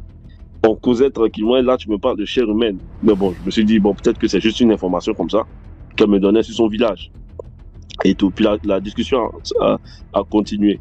Et au fur et à mesure, il faut dire que je me suis un peu entiché de la fille en question, au point où je voulais vraiment faire du sérieux avec elle, mais les amis qu'on avait en commun, parce que c'était une résidence, et il y avait plusieurs chambres et tout, il y avait des francophones, il y avait des anglophones et tout ça. Et les amis qu'on avait en commun, il y avait beaucoup de Nigériens et tout, ils m'ont dit que la fille là, ils viennent de la même région. Donc, de faire attention parce qu'elle n'est pas sérieuse. J'ai dit, bon, moi, par contre, elle me montrait un visage qui était très sérieux, calme et tout, mais quand elle était avec eux, apparemment, il y a un autre visage qu'elle montrait. Et j'avais même mon roommate, c'était un de mes amis d'enfance et tout. Un jour, il est venu me dire, Joe, la fille là, elle s'appelle Millicent. Il dit, la fille là, elle n'a pas l'air très sérieuse. Que peut-être qu'elle te fait les yeux doux, mais elle a le même comportement avec moi aussi. Fais attention. C'est-à-dire, tu vas te débarrasser d'elle, quoi. Comme on dit, bon, couche avec elle rapidement, puis tu vas passer à autre chose. J'ai dit, mais moi, je veux faire du sérieux avec elle et tout. Mais tout le monde était unanime pour me dire, elle n'est pas sérieuse. Tu vas coucher avec elle, puis tu vas passer à autre chose. J'ai dit, bon, ok. Et un jour, on avait l'habitude d'organiser chaque vendredi comment on appelle ça? Des soirées. Voilà, à la résidence. On achetait un peu de l'alcool et tout ça. Et ce jour-là, je me suis dit, bon, aujourd'hui, vous savez, avant, on m'appelait 50 au Ghana. Parce que j'étais... Ouais, le 50-100. j'étais très musclé et tout ça. Donc, on me dit, yo, 50, c'est comment que... Aujourd'hui, là, c'est aujourd'hui, j'ai dit, ouais. C'est-à-dire, en fait, j'avais dit aux gars, à tous les gars de ce jour-là que, en fait, ça allait se passer entre elle et moi aujourd'hui. Que ça a trop duré, là. Ça va se passer. Donc on a bu, on fumait, tout ça, machin. Et j'ai laissé les autres et nous on est monté. Quand on est monté, bon, la fille, on a commencé à causer et dans la causerie, bon, naturellement, on a commencé à s'embrasser et tout ça. Et à un moment, elle a éteint la lumière et puis bon, elle a commencé à danser et tout. Et au moment maintenant où on doit conclure, il y a quelque chose d'étrange qui se passe. La fille me dit non, qu'elle peut pas. J'ai dit, comment ça tu peux pas? Elle me dit non, que je peux pas. Elle m'appelait John aussi. Elle m'appelait John. Elle dit non, John, Mais je peux toi, tu pas. as combien de noms finalement? Tu avais 50, tu t'appelles John, c'est quoi? En fait, il y a Jean, dans mes noms, il y a Jean. Voilà. Et ça, c'est mon vrai nom, Jean quelque chose. Voilà. Mais elle m'appelait John et mes amis là-bas, eux m'appelaient 50. Tu vois. Donc, du coup, elle me dit, John, non, je peux pas. J'ai dit, mais comment ça, tu peux pas? On est sur le point de conclure, la chose devient intéressante. Tu me dis, non, tu peux pas. Arrête ça, laisse-toi faire. Elle me dit, non, je peux pas. Et elle s'est levée. Elle me dit, tu sais, tu es quelqu'un de bien. J'ai dit, comment ça, je suis quelqu'un de bien? Que là, c'est dans quel discours tu veux me mettre? On est en train de trucs et puis tu veux parler beaucoup, en fait. Elle me dit, non, que tu as quelque chose. Là, on attend, madame, mais est-ce que tout va bien? Elle n'est pas fâchée que tu parles de ça, non? Non. Elle connaît déjà l'histoire. Ouais, elle me rassure souvent. Hey. Elle me dit, mais tu as quelque chose de spécial. Qu'il faut bénir Dieu pour tes parents. Je dis, bénir Dieu pour mes parents. Ok, bon, là, qu'est-ce que tu veux dire? Elle me dit, à cause de ce que tu as, il y a une grâce qui est sur toi qui fait que je ne peux pas faire ce que je veux faire avec toi. J'ai dit, bon, là, tu entends de parler de quoi? Donc là, mon cœur commence à battre, là. Elle me dit, en fait, si on couche ensemble, dès cette nuit, je vais prendre ton âme et je vais t'envoyer sous l'eau. Et tu ne vas plus te retrouver. Et tu vas mourir. J'ai dit, wow. Donc là, du coup, la lumière était éteinte. J'ai allumé la lumière. Puis je lui ai dit, mais, what's up? Tu dis quoi, là? Tu vois? Donc, elle répète encore. Elle dit, si on couche ensemble, tu ne vas plus te retrouver parce que je vais prendre ton âme et je vais t'envoyer sous l'eau. Donc là, du coup, je suis resté glacé, là. Puis j'ai dit, waouh. Elle m'a dit, ben, je veux pas te faire ça parce que tu es quelqu'un de bien. Que c'est mieux qu'on s'arrête là. Donc là, du coup, en fait, c'était la première fois que je faisais face à une telle situation. Bon, avant, on aimait beaucoup les femmes et tout ça. C'était la première fois que je faisais face à une telle situation. Là, en direct, comme ça, en live. Quelqu'un qui t'avoue une telle chose. Donc, du coup, j'ai allumé la lumière, puis j'ai dit, bon, ok, ramasse tes affaires, puis bon, voilà, que chacun se cherche, quoi. Et puis, on est descendu. Donc là, les gars nous ont vus en bas, ils ont commencé à crier, yo, 50! Donc, il fallait me voir là aussi. Bon, naturellement, tu es obligé de faire le dur. Ouais, les gars, ça s'est passé. Ouais. J'étais obligé de mentir, en fait. Mais après ça, en fait, ça m'a troublé. Et des années après, parce que l'événement dont je parle, c'était en 2012. Et des années après, je pense en 2017, aux environs de midi, 13h, je crois, j'avais pris ma pause. Et après, je retournais au boulot. Et j'ai vu la fille à Abidjan ici, d'un véhicule. Et quand elle m'a vu, en fait, elle a commencé à sourire. J'ai dit, mais attends, qu'est-ce qu'elle fout en Côte d'Ivoire, en fait? J'espère qu'elle n'est pas venue chercher d'autres victimes ici. Donc, quand tu as bloqué l'aéroport, elle a pu voir aussi. Okay. Non, pas ça, mais quand même pour dire que faut vraiment faire attention. Voilà, le message que moi je veux donner ce soir aux gens, c'est de vraiment faire attention parce que toutes les femmes que nous rencontrons sur la terre là, parfois ne sont pas forcément des humains ou des femmes naturelles. Parfois, ce sont des envoyés du diable. Et on ne sait pas qui est qui. Il faut vraiment faire attention. Et puis voilà quoi. Mais quand elle t'a dit qu'elle dépend parce que tu es un bon gars, tu n'as pas vu qu'elle mentait aussi. Tu étais un bon gars à l'époque là. Bon, c'est vrai que j'étais pas un bon gars, mais je veux dire, j'étais pas non plus quelqu'un de méchant. Voilà. C'était juste que bon, j'aimais beaucoup. Tu draguais, tu es méchant. Tu méritais même de die, vrai. Mais sauf que, en fait, c'est même pas pour toi qu'on t'a sauvé, c'est à cause de ta copine que tu as menacé qu'on t'a sauvé. Elle dit que Dieu a dit que il va t'épargner pour l'autre, c'est tout un peu. Ouais, Dieu a eu compassion de moi. je taquine seulement. Merci beaucoup pour l'histoire, 50. Ok. Madame, salut, comment ça va? Salut, ça va bien. C'est votre compte à vous deux ou bien c'est comment? Oui. Parce que voir la photo de sa tête est là, ta tête est là, elle dit qu'il ne bouge même pas un peu là où il est passé là. Mais non, sinon c'est bien, hein, c'est bien. Quand l'amour est là, c'est bien. Il y a combien de jeunes d'entre nous là qui peuvent faire la raté, qui s'affichent avec la copine comme ça là, photo là, non, c'est bien, c'est bien. Vous êtes déjà marié légalement ou bien c'est encore en cours? Oui, on est mariés légalement. Ah, félicitations. Combien d'enfants? Merci beaucoup. Pas encore. On prie vraiment que vous ayez beaucoup d'enfants, plein d'enfants là pour venir raconter des histoires aussi beaucoup comme ça là. Merci beaucoup pour Amen. votre participation. Ok. Hey, avant de continuer, si tu n'as pas encore liké la vidéo, like d'abord la vidéo avant de continuer. Hey, c'est comment? Allô, oui, je te reçois. Ah, ok. Donc, je vous disais, désolé, c'est le réseau qui balance un peu ici. Tu as les écouteurs? Non, non, j'ai pas les écouteurs. J'ai enlevé les écouteurs. D'accord. Donc, je disais, j'aimais tellement beaucoup sortir la nuit. J'aimais tellement beaucoup sortir la nuit avec mes amis, trucs. Mais quand on finissait, il y a un taximan. On avait son numéro, on l'appelait à chaque fois. C'est lui qui venait nous chercher, tout ça, pour aller nous déposer à la maison. Et un jour,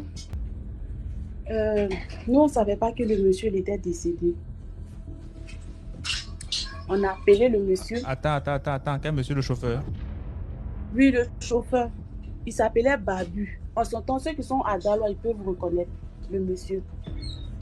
Donc, c'est l'histoire d'un chauffeur qui était décédé qui vous conduisait tout le temps. Oui. Ok. Oui. Oui, c'est ça. Il était décédé. Nous, on ne savait pas.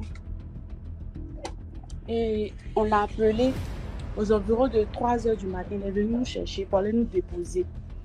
Et le lendemain, quand on a croisé certains de nos amis, on a parlé de la sortie, tout et tout. Et elles nous ont demandé, mais qui allez vous déposer, tout et tout, parce qu'après on vous a plus vu, tout ça. On a dit, mais on a appelé le Babu, c'est lui qui est venu nous chercher pour aller nous déposer. Elles disent, quoi? Quel Babu? Babu est décédé, ça fait 2 jours.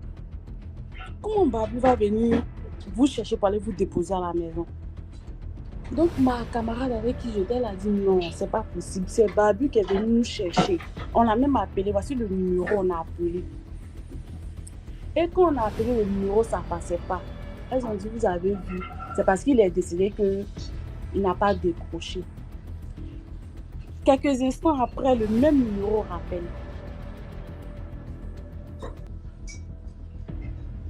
Le même numéro nous rappelle. Et ma copine a dit, on voulait parler à Babu. Il a dit oui que c'est moi. Et on a raccroché le téléphone. Le numéro nécessaire d'appeler. Le numéro appelé plusieurs fois. Donc comme nous on avait peur, on a donné à un de nos vieux pères, c'est lui qui a décroché, il a dit, mais toi on dit que tu es décédé, comment toi tu peux appeler encore ce numéro pour effrayer les filles là? Il dit lui n'est pas décédé. Il dit lui n'est pas décédé. Que si vous pensez que moi je suis mort, je suis dans tel coin, vous allez venir me croiser que je suis là, je ne suis pas mort, que les gens mentent. Donc nous on a commencé à avoir peur. Et il y avait son bon petit, c'est comme son fils. On a appelé le jeune. Puisque dans le milieu, tout le monde le connaissait à Daloa. Tout le monde connaissait Babu. Donc on a appelé son bon petit, on a demandé, mais il paraît que Babu est décédé, tout ça. J'ai dit oui, Babu est décédé, ça fait 2 jours. On l'a même enterré puisque c'était un vieux père, c'était un musulman. Quand ça fait 2 jours, il est décédé, on l'a déjà enterré, tout ça. Mais non, on était dans la confusion maintenant. Donc c'est comme ça, il y a un de mes amis qui a dit, tout ça là c'est long, on n'a qu'à appeler Babu. Comme c'est notre vieux père, on l'aime bien, on va voir si c'est vraiment la vérité. On a appelé le monsieur là-haut. Le monsieur est venu nous croiser. Je me rappelle très bien, c'était devant une boulangerie. Il est venu nous croiser devant une boulangerie là. Il dit que c'est lui. Lui n'est pas mort. On a même parlé avec lui. On a rigolé. Il a pris son taxi, il est parti. Le soir, on est sorti. On a croisé une de ses filles aussi. Elle nous a dit que vraiment, votre papa, il ne va plus venir vous chercher parce qu'il est décédé, tout ça. Que moi, il devait venir ici pour vous dire, mais à cause des funérailles, tout ça là. Donc, on n'a pas eu trop le temps pour venir dire aux gens. Tout le monde a commencé à pleurer. Un coup, en tout cas, moi, j'ai commencé à avoir froid, tout. Quand je suis rentrée à la maison, je ne me sentais plus bien. J'ai fait 2 jours. J'ai commencé à avoir mal à la tête. Tout mon corps me faisait mal. J'ai fait au moins 1 semaine dans maladie. Ça n'allait pas. Et il y a un monsieur, un pasteur qui était comment on appelle, au quartier Tazibo. Ceux qui ont fait Daloa, ils peuvent vous reconnaître. Quartier Tazibo. Il y avait un pasteur là-bas, il était clair comme ça, grand détail. Ils m'ont envoyé là-bas. Et puis j'ai expliqué. Le monsieur a dit que c'est un fantôme qu'on a vu, donc c'est normal qu'il tombe malade. Vraiment, il a tellement duré dans la vie. Il a fait 1 mois. Il était malade, ça n'allait même pas. Même ma CP aussi était malade.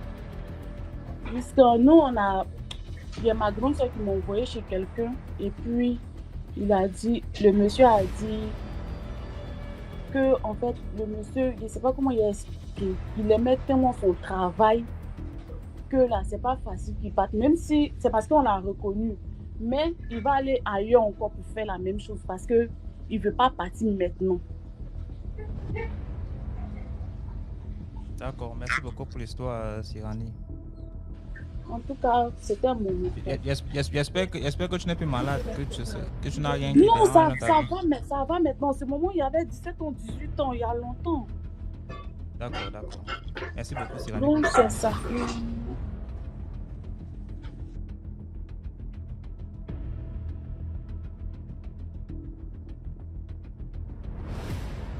Comment bruit de marmite casserole par assiette là derrière. Bonsoir, Frine. Allô, bonsoir. J'espère que tu vas bien. Oui, après je vais prendre l'homme de l'ombre. Je vais bien, j'espère que vous aussi. Alors, je vous suis, ça fait un certain moment et à chaque fois j'ai envie d'appeler, j'arrive pas, je sais pas pourquoi. Aujourd'hui, je me suis lancée. Mon histoire est très courte, alors je vais vous raconter l'histoire de mon premier petit ami qui m'a marabouté. Alors, je venais d'avoir le bac et je débarque à Abidjan. Donc, il était question pour moi de faire une université privée. Et donc, je fais la rencontre d'un jeune nordiste. Je souligne que je suis ivoiro-camerounaise, mais je réside en Côte d'Ivoire. Et donc, je fais la connaissance d'un nordiste. Et on commence par une amitié. Et puis, au fur et à mesure, bon, de base, c'est pas mon genre du tout. Mais donc, il était très intéressant, très, très ouvert d'esprit et très intelligent. Et moi, j'aime les personnes intelligentes. Du coup, on se lie d'amitié. C'est quoi ton genre de base? Les hommes intelligents. Et puis, bon. Mais lui, bon, il était intelligent, mais il n'était pas beau. Bon, bref, il n'était pas moche non plus, mais c'était pas mon genre. Donc, on commence par être amis. Et puis, au fil du temps, je me rends compte que c'est quelqu'un qui est très intelligent et très intéressant. Et donc, je me réveille un matin, je suis étonnée parce que moi-même, je suis amoureuse. Et donc, je commence la relation, mais c'était une relation très toxique parce que le gars, il était violent dans le sens propre du terme. Mais j'arrivais pas à me passer de lui, quoi. Je fuyais. Je me suis même mise mes parents à dos pour lui. J'ai quitté la maison. Je suis allée vivre avec ses parents. Bref, et j'étais très jeune à l'époque. Jusqu'à ce qu'un jour, au cours d'une conversation, il me sorte devant son ami. Il me sort. Parce qu'il avait tendance à m'appeler Eto. Donc il me dit, mais Eto, est-ce que tu sais que moi je t'ai marabouté? Et puis j'ai éclaté de rire. Et donc il dit à son ami, c'est-à-dire mon marabout là, il a tellement bien travaillé que je lui avoue même l'avoir marabouté, mais la meuf ne croit pas. J'ai dit non, toi tu peux pas me marabouter. Et il dit si, je t'ai marabouté. Et que mon marabout m'a dit non, que quand tu auras ta licence, tu vas me quitter. Mais je croyais pas. Et je me souviens qu'à chaque fois qu'il venait voir sa sœur, parce que finalement j'avais quitté la maison pour vivre avec sa sœur, j'étais tellement amoureuse il me faisait laper une pierre noire. Je sais pas d'où la pierre venait. Il me disait non. Au fait, au départ, il appelait ça devant moi trois fois et il marmonnait des mots. Moi, je comprenais pas. Donc, moi, je suis curieuse de nature. Donc, je lui demande, mais ça, c'est quoi? Il dit, tu veux laper? Je dis oui. Et quand je finis de laper, il me donnait des mots, je sais même plus, et que je marmonnais aussi. Donc, du coup, j'étais de plus en plus éperdument amoureuse de lui. Je comprenais pas. Je voulais plus parler à ma maman. Je voulais plus parler à mes soeurs, mon papa, tout le monde. Je détestais tout le monde dans mon entourage toute ma vie là. C'était lui. Et donc, un jour, je décide de me mettre en prière. Je dis, bon, moi, je comprends pas cette histoire. Je sais pas ce qui m'arrive. Seigneur, aide-moi, éclaire-moi et tout ça. Et je dis, Seigneur, si c'est vraiment l'homme de ma vie, essaie de doubler ce que je ressens pour lui. Mais si c'est pas l'homme de ma vie, et si c'est pas l'homme de ma vie, essaie d'enlever tout ce que je ressens pour lui, quoi. Faudrait que je me réveille le matin et que je ne ressens plus rien. Et après l'obtention de ma licence, je me réveille un matin, et puis j'avais la nausée. Je pars dans la douche, je vomis. Et à l'instant où je vomis, c'est comme si le gars, j'avais commencé à le haïr sur le coup. Donc je prends mon téléphone, je l'appelle et je lui dis au téléphone, c'est fini, je ramasse les bagages et je rentre chez moi. Le gars, il ne croyait pas. Donc il a commencé à déléguer les gens, sa famille, sa soeur, tout le monde est venu chez moi à la maison, ma maman les a chassés. Et c'est plus tard que sa sœur est venue me dire, effectivement, en fait, son frère, c'est quelqu'un qui manque cruellement de confiance. Et quand il est tombé sur moi, il ne pouvait pas imaginer pouvoir sortir avec une fille comme moi. Bon, même quand j'étais très jeune, je ne suis pas Miss Monde, mais moi, je ne sais pas pourquoi il disait ça. Et donc, il a consulté, effectivement, il m'avait marabouté et tout. Et son marabout lui a dit, quand j'allais avoir ma licence, j'allais le quitter. Et c'est tombé pile poil au moment où j'ai eu ma licence et je l'ai quitté. Donc, c'est juste pour vous raconter ça, pour vous dire de faire très attention. Quand vous êtes dans une relation, vous êtes tout de suite trop emballé, vous comprenez pas ce qui se passe, vous tombez pas. Faites très attention parce que parfois, c'est pas simple. Et c'est valable pour l'homme comme la femme. C'était ma petite histoire. Donc, bisous et bonne soirée. Au revoir. Je descends dans les commentaires. Merci beaucoup, Fouine, pour ton histoire. Je comprends beaucoup de choses maintenant. On m'a marabouté, ouais, t'es dit arrêté. On m'a marabouté ça. Bonsoir. Tu vas bien, ça va bien. Oui, ça va. D'accord. En fait, j'ai une petite histoire. Ça s'est passé dans mon village. C'est le petit frère d'une camarade de classe. En fait, moi j'étais déjà à Yaoundé et j'étais amie avec les deux sœurs en fait. Un jour, je vois sur le statut de ma camarade où elle met que son cousin est décédé. En fait, il a fait un accident et puis il est décédé. Mais je lui demande, mais qu'est-ce qui s'est passé? Je connais, c'est pas ton cousin ici. Elle me dit que oui, c'est mon cousin. Il a fait l'accident tout à l'heure, il est décédé. Il dit, ouais, je compatis. Et puis, ma grande sœur me dit donc, parce que ma grande sœur est au village avec eux là-bas. Elle est voisine en fait. Ma grande sœur me dit que, mais est-ce que tu sais même que le petit frère de ta camarade qu'on vient d'enterrer là, il nuit aux gens ici là. Personne n'ose passer devant chez eux à 17h. En fait, c'est que au village là-bas, ils ont développé une petite secte et tout. Lui maintenant, le petit garçon, il est aussi allé, apparemment on l'a trompé, je sais pas trop, on l'a trompé, on l'a mis dans la secte. Il n'a pas donc peut-être respecté sa condition, c'est où il a fait l'accident et puis il est mort. Et lui, le papa du garçon, lui ne savait pas que... donc lui se disait qu'on a tué son fils en fait. Il ne savait pas que c'était la secte. C'est où maintenant, avant d'enterrer, parce que chez eux là-bas, ils sont un peu quand même rigoureux. Avant d'enterrer maintenant, le papa a travaillé sur son fils. Du genre que, comme on a tué mon fils, lui il va sortir et puis il va se venger. Ils ont fini d'enterrer maintenant, ils ont fini d'enterrer. En fait, le deuil est passé. 2 jours après, en fait, après que les gens soient rentrés chez eux, et ils sont restés maintenant en famille, les enfants et puis le papa, parce que la maman, en fait, elle est malade mentale. C'est où maintenant, et ils sortent, chacun sort et puis on ferme la porte. Les enfants sont partis à l'école, le papa est parti au champ. Le petit frère de celui qui est décédé, rentre de l'école, il ouvre la porte, il trouve son frère dedans. Et il fuit, sort. Mais il attend ses frères là dehors. Et puis il dit, je viens de voir telle personne. On dit, quand t'es là-bas, qu'est-ce que tu racontes? Ils sont ancrés. Parce qu'on ne croyait pas petit, on se disait que non, peut-être comme celui-là vient de mourir, son frère vient de mourir, son frère, en fait, son frère lui manque et tout. Après, maintenant, quand ils sont en train de dormir, ils entendent, même le papa, quand le papa est rentré, on a dit que, le petit a dit que j'ai vu telle personne. Il dit que non, c'est faux.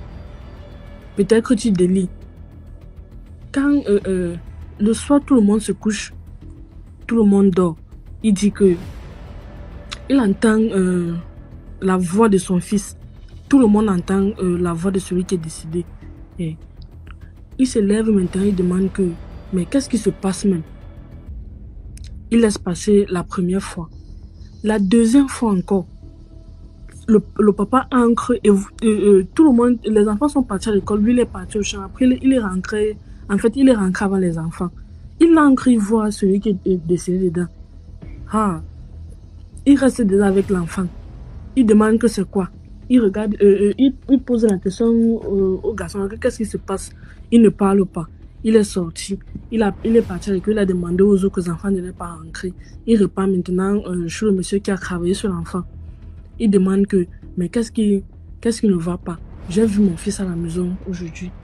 C'est où le monsieur cherche maintenant. Le monsieur lui dit qu'en fait, le petit, on l'a pas tué. C'est pas que peut-être c'est la famille qui l'a tué ou peut-être qu'un voisin. C'est que le petit, on l'a amené quelque part et puis ça n'a pas marché. C'est alors comme ça que le petit est décédé. C'est où l'entourage là, les mamans qui vivaient avec les enfants, ils sont partis d'abord pendant un moment. Après, le monsieur est venu retravailler encore sur la tombe avant que ça s'est calmé. En fait, c'était mon histoire de ce soir. Merci beaucoup, Delight, pour l'histoire que j'entends sur cette histoire-là. Bon, maintenant on va prendre l'histoire, celle qui nous a fait attendre longtemps, Ami Wata. Est-ce que vous m'entendez? Très bien, maman. Oui. Qu'est-ce que tu veux comme ça? Je viens de rentrer à la maison. Désolée pour le retard, il est que 20h ici. Quand tu parles d'ici, tu parles d'où? Dans l'eau ou bien ici, là, dans notre pays? Non, ici au Brésil. Non, il faut que je me rassure, non? C'est comme ça, moi, je dois me rassurer. Hein. Il n'y a pas de problème. Ici au Brésil. Ok. Donc, comme promis, d'abord pour commencer, il faut que j'explique quelque chose. C'est-à-dire que l'esprit de sirène, là, il y a deux sortes. Il y a l'esprit de sirène que les gens vont acheter chez les fétiches, chez les vaudouisants. Et il y a l'esprit de sirène que tu nais avec. Donc, moi, je suis née avec. C'est pas qu'on est parti demander chez un vaudouisant. D'abord, dans la famille de ma mère et dans la famille de mon père, il n'y a pas des entités de sirènes. Donc, vous comprenez, non? Donc, moi, je suis née avec. Donc, quand moi, j'étais petite, disons adolescente comme ça, à l'époque, je sortais avec un Togolais. Donc, c'est lui, à l'époque, quand ton copain comment on appelle, t'invite à la plage, t'amène à la plage, là, c'est romantique, comme ça. Donc, ça a été mon premier contact avec l'eau. Quand on est allé dans un village, bon, c'est comme un village, mais c'est une ville aussi du Bénin qu'on appelle Grand Popo. Donc, on était allé là-bas en amoureux et c'est là que moi, j'ai eu mon premier contact avec la mer. Ce jour-là, comment on appelle? On était loin, très très loin du bord de l'eau, mais l'eau, il s'est mouvementé jusqu'à ce qu'il ne vienne toucher mes pieds. Donc, ce jour-là, j'ai commencé par avoir peur. Il faut savoir que moi, j'ai très peur de l'eau. Donc, j'ai eu peur ce jour-là. Je lui ai dit, écoute, on n'a qu'à rentrer à la maison. Le jour-là, il m'avait offert un collier. Donc, en partant, le collier là est tombé. Et je lui ai dit, attends, je ne vais pas chercher le collier. Quand moi, je pars chercher le collier, je me suis paralysée là. Je ne bougeais plus. Donc, j'ai fait quelque chose de 20 minutes comme ça, je ne revenais pas. Donc, c'est lui qui est revenu. Il est venu, il m'a touché, il a appelé mon nom, il m'a touché comme ça. Il me dit, qu'est-ce que tu as, qu'est-ce que tu as? J'étais paralysée. En fait, quand l'eau a touché mon pied, il faut savoir que l'élément qui domine le plus dans mon esprit, c'est l'eau. Donc, c'est là que mon premier contact, ça a réveillé l'esprit de sirène qui est en moi. Donc, c'est à partir de ce jour-là que j'ai compris qu'il y avait quelque chose dans ma vie. Mais ça ne me faisait pas du mal à l'époque. Donc, après ça, les années se sont passées et je suis allée à l'internat. À l'internat, il y avait plusieurs filles qui avaient l'esprit de sirène. Et je voudrais aussi mettre un accent pour dire que ce n'est pas seulement les filles brunes qui ont l'esprit de sirène. Merci pour le cadeau, c'est mon chéri. Je vous disais que, en fait, l'esprit de sirène là... C'est ton chéri là-bas? Oui, c'est lui qui me donne le cœur. Donc, les filles... Vous faites le romantisme des papa Wata, mamie Wata sur mon live, c'est bien. C'est bien. Donc, en continuant l'histoire, il y a des filles qui ont de teint sombre aussi, qui ont l'esprit de sirène. Donc, il ne faut pas seulement pointer du doigt les filles de teint brune. Donc, quand moi, je suis arrivée à l'internat, là, c'était comme si j'avais retrouvé le club des sirènes, quelque chose comme ça, parce que c'est maintenant que l'esprit en moi s'est réveillé même. Je faisais des crises. Je pouvais tomber, on pouvait être en train de parler ici maintenant et je m'évanouis, je tombe et mon esprit part dans l'eau. Quand moi je suis sur terre ici et je suis paralysée, bon pas paralysée, mais je ne parle pas, je n'ouvre pas les yeux, je suis paralysée, on peut dire paralysée. Il faut savoir que mon esprit est dans l'eau, mon esprit est parti dans l'eau. Donc, un de ces jours, j'étais rentrée à la maison pendant les congés et c'est comme ça. Mais ma famille n'était même pas au courant de ça. C'était à l'internat que je faisais les crises. Donc, c'était un week-end, j'étais rentrée à la maison et j'ai eu de crises. Le jour-là, j'ai passé toute la journée et comme ça, sans parler, sans ouvrir les yeux, sans bouger. Donc, c'est ce jour-là que je me suis retrouvée dans l'eau. En fait, je me suis retrouvée au bord de l'eau ce jour-là. Ce n'était pas dans l'eau, c'était au bord de l'eau. Quand je suis arrivée au bord de l'eau, là, il y avait déjà un homme qui m'attendait là. Et quand moi je suis arrivée, c'est lui qui m'a reçue. C'était un homme. En fait, c'était pas un homme, un humain, mais c'était un esprit sirène, mais avec la forme d'un être humain. Et un homme de teint brun aussi. Donc, il avait porté de tout blanc. Et moi, j'avais noué un paille au niveau des seins parce que j'étais déjà adolescente. Donc, c'est comme ça qu'il m'a passé quelque chose au cou, un collier au cou. Et moi aussi, je lui ai passé un collier au cou. Et il m'a remis un panier rempli de coris. Donc, il me disait qu'à partir d'aujourd'hui, là, que ces coris-là représentaient la richesse dans ma vie, que je n'allais jamais avoir besoin d'argent, peu importe si je ne travaille pas, peu importe si j'ai des nécessités, quelqu'un peut me donner de l'argent, mais que je ne vais jamais manquer d'argent dans ma vie. Et moi, j'ai eu peur, parce que même en étant en esprit dans l'eau, j'ai conscience de tout ce qui se passe. Parce que quand je reviens sur terre, je reviens en moi-même. C'est vrai que mon corps est fatigué, je prends des jours pour me récupérer, mais je me souviens de tout ce qui s'est passé.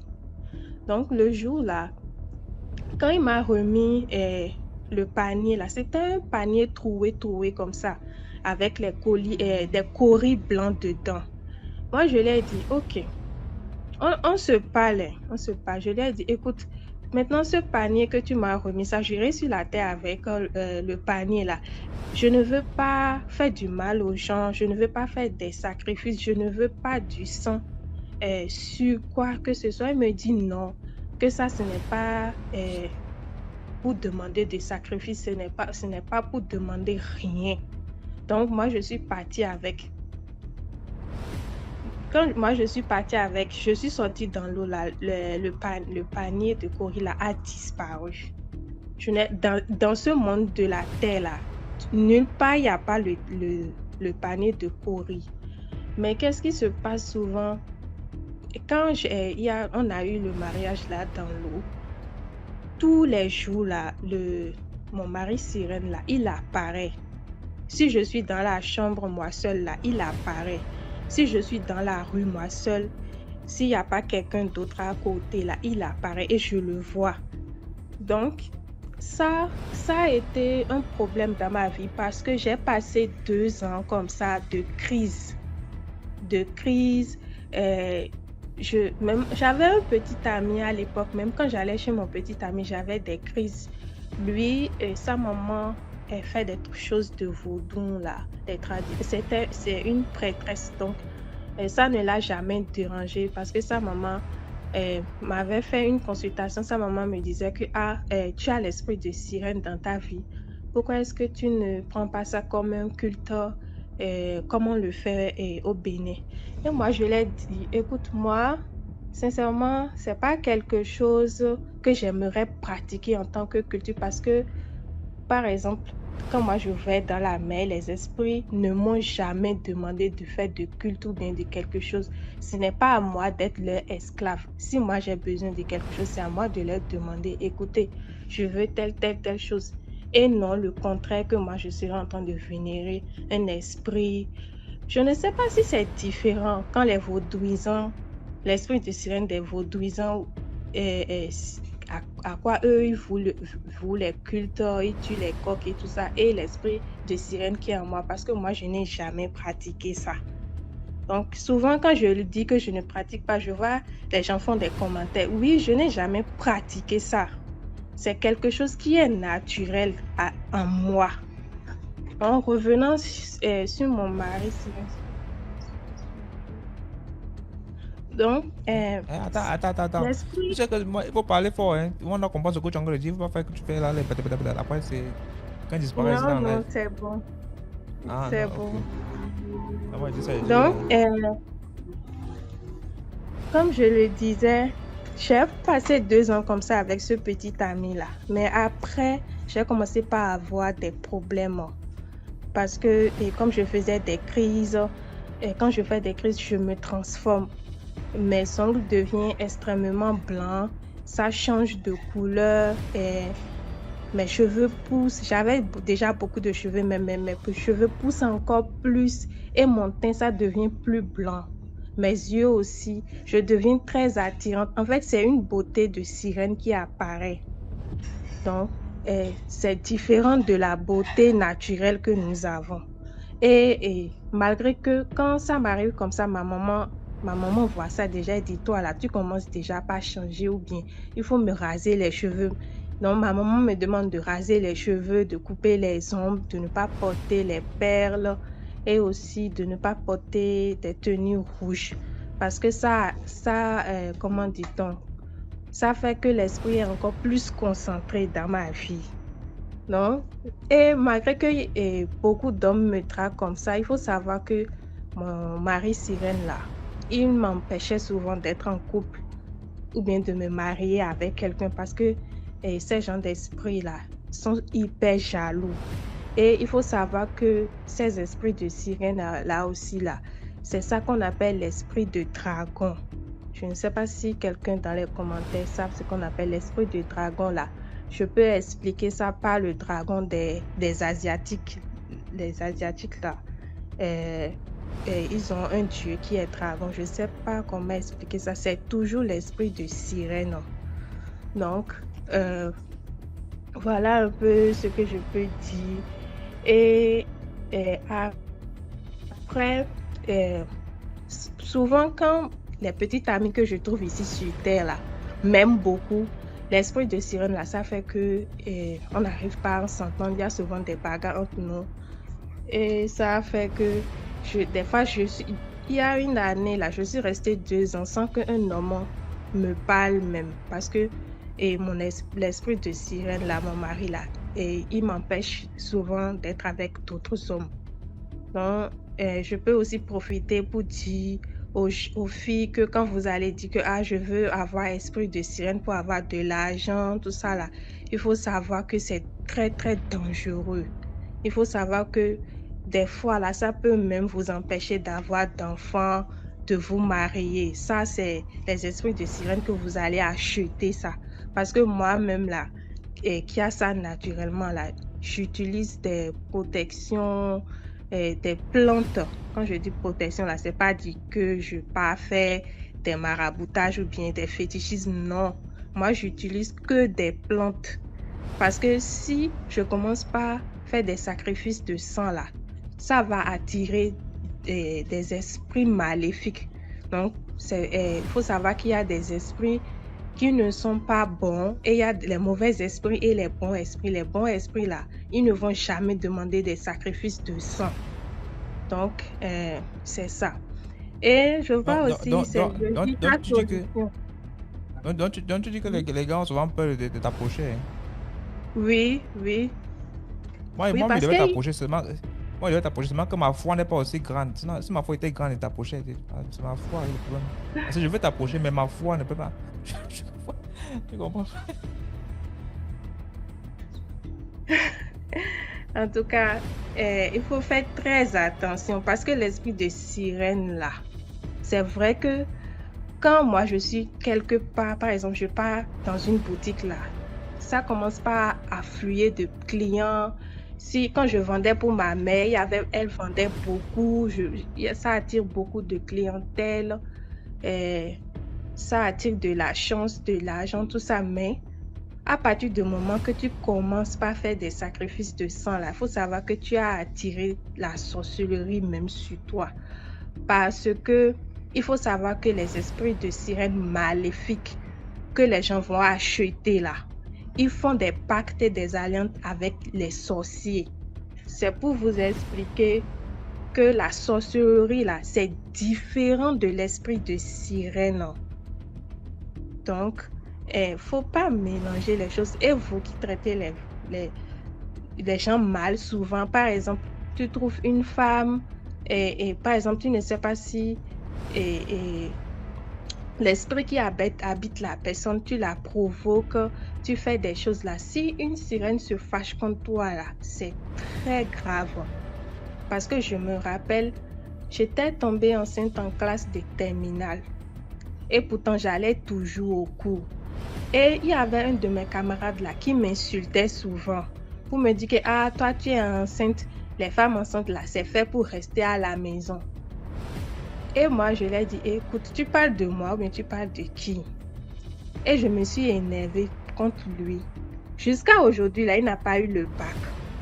Pourtant, moi, j'ai déjà eu le bac et j'ai eu la mention, j'ai voyagé. Pourtant, lui, il est encore là. Et il y a plein d'exemples. Il y a plein d'exemples comme ça. Il faut que je me calme pour ne pas raconter beaucoup de choses ici. Est-ce que vous avez des questions? Voilà. Donc, dans les commentaires, je vais lire les questions. Posez vos questions en commentaire, ceux qui ont des questions. On va exclusivement lire certaines questions pour Ami Wata qui... Donc, je vais lire les questions. On attend les questions.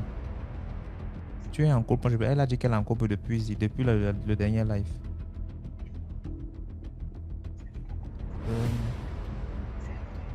Pourquoi tu ne cherches pas à t'en débarrasser? La question de charme intense. Pourquoi je ne... Tu ne cherches pas à retirer l'esprit de sirène dans toi? C'est quelque chose que je suis née avec. C'est pas quelque chose que je peux retirer ça de ma vie. Ce que je peux faire là, c'est minimiser les dégâts.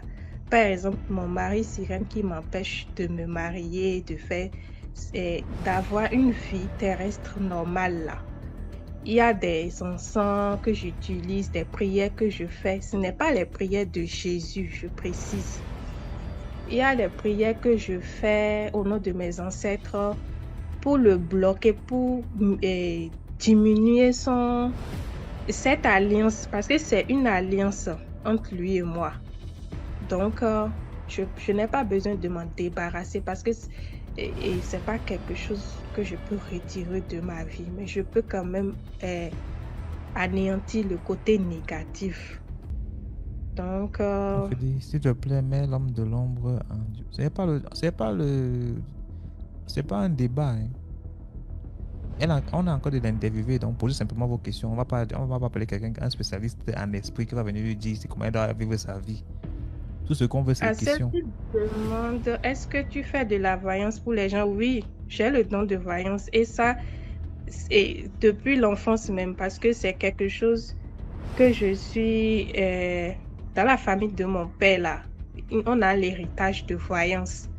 Donc, c'est déjà quelque chose que j'avais même avant que je ne découvre que j'ai l'esprit de sirène. Donc, oui, je fais la voyance pour les gens. Une demande dans l'eau, là, dans l'eau, les esprits, ils ont quelle forme? La fois passée, j'avais répondu à cette question. J'ai dit que les sirènes sont... Il n'y a pas seulement que les formes de poissons, qu'il y a différentes sortes et que les sirènes sont souvent en famille. Genre, il y a les sirènes papa, maman, enfant et grands-parents, tout ça là. Mais maintenant, je ne peux pas dire truc là, expliquer en détail là, non. Il y a quelqu'un qui me demande si mon mec m'a accepté ainsi. Oui, il m'a accepté tel que je suis. Il va faire comment? Mais tu as dit que lui-même il est compliqué. Il est aussi compliqué, non? Oui, c'est un Haïtien. Pour ceux qui ne connaissent pas l'histoire des Haïtiens, il faut savoir que c'est grâce au pouvoir mystique de l'Afrique que les Haïtiens ont battu les Blancs pour avoir leur indépendance. Donc, c'est dans leur sang. C'est pas quelque chose qui peut le faire peur. En tout cas, moi, je confirme parce que son gars est à côté là, en train d'écouter tout ce que j'ai là. Que si c'était un gars comme moi, c'est que depuis là, la relation est finie depuis. Parce que ma foi, parce que je veux bien continuer, mais ma foi ne me permet pas de continuer la relation. On t'attaque souvent pendant que tu es dans l'eau. Non, je n'ai jamais reçu d'attaque. Au contraire. Donc, voilà. Merci beaucoup, Mami Wata, pour tes explications. Ceux qui ont plus de questions, s'il vous plaît, abonnez-vous au compte de Mami Wata. Posez vos questions inbox. Vous aurez sûrement vos réponses. Je pense que c'est quelqu'un d'assez ouvert, va vous dire tout ce que vous voulez. Les garçons qui cherchent l'argent là, c'est pas sur moi, ma page que vous allez venir devenir milliardaire à travers Mami Wata. C'est en inbox que vous allez gérer vos trucs. Moi, je ne suis pas responsable de quoi que ce soit. J'écoute seulement les histoires avec vous. Donc voilà. Mais sinon, merci beaucoup de partager ton savoir avec nous.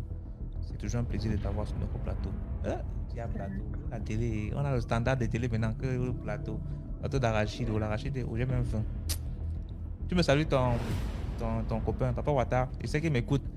Salut. Donc, tu fais les cadeaux seulement à ta copine. Hein. Dans le cas où monte en live, tu envoies le gros cœur. Il dit, hey, vraiment, hein, la discrimination. C'est pas que sur nous. Hein. Même pas le racisme, pas que sur nous. Hein. Non, il va t'envoyer des cadeaux. Il n'est pas comme ça, il est très gentil. Mais je parle les cadeaux de notre monde, pas l'autre monde, pardon. Il faut que je précise. Maintenant, c'est à toi, il a donné des cadeaux même. TMJ. Hein? C'est à toi, il t'a donné des cadeaux. C'est sans les cadeaux de quel monde, parce qu'il faut préciser. Si on veut renvoyer ça. C'est quel... Le monde de TikTok.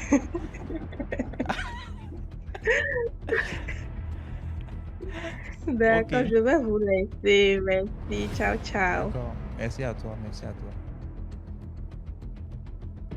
C'est Cliff. Merci beaucoup. D'accord. Eh bien, il faut préciser. Parfois, c'est important de préciser. On ne prend pas tout dans la vie. Dans la vie, il faut choisir. Même les cadeaux qu'on reçoit, il faut choisir. Tu te précises d'abord quand temps. J'espère que je ne vais pas te voir dans mes rêves à venir me demander que il faut préciser ça. Quand tu donnes quelque chose, tu dis ok, j'espère que ta bière c'est là. Je ne veux pas te rembourser quelque chose après. Tu dois dire oui avant que vous buvez la bière. Tu vas seulement boire bien, tu vas voir que le lendemain, il vient dans tes rêves là, give me my beer, give me my... Tu vas die, hein. C'est comme ça. Moi, si tu m'invites à aller prendre un pot, tu me dis, par exemple, on va boire le whisky. Et que c'est par exemple, parce que tu m'invites, on sait que le whisky là, c'est peut-être 45 000 la bouteille. Si je n'aime pas boire au moins 4 bouteilles dans la boîte, je n'aime pas avec toi. Je m'assure d'avoir que pas même 4 bouteilles là-bas dedans. Même sur nous, combien de bières, combien de bouteilles de whisky, je vais faire bailler le même nombre de whisky là. On va boire tous ensemble. Tu vas parler me vendre seul, mon ami. On va tous mourir, on va se vendre. On va se vendre. Hey!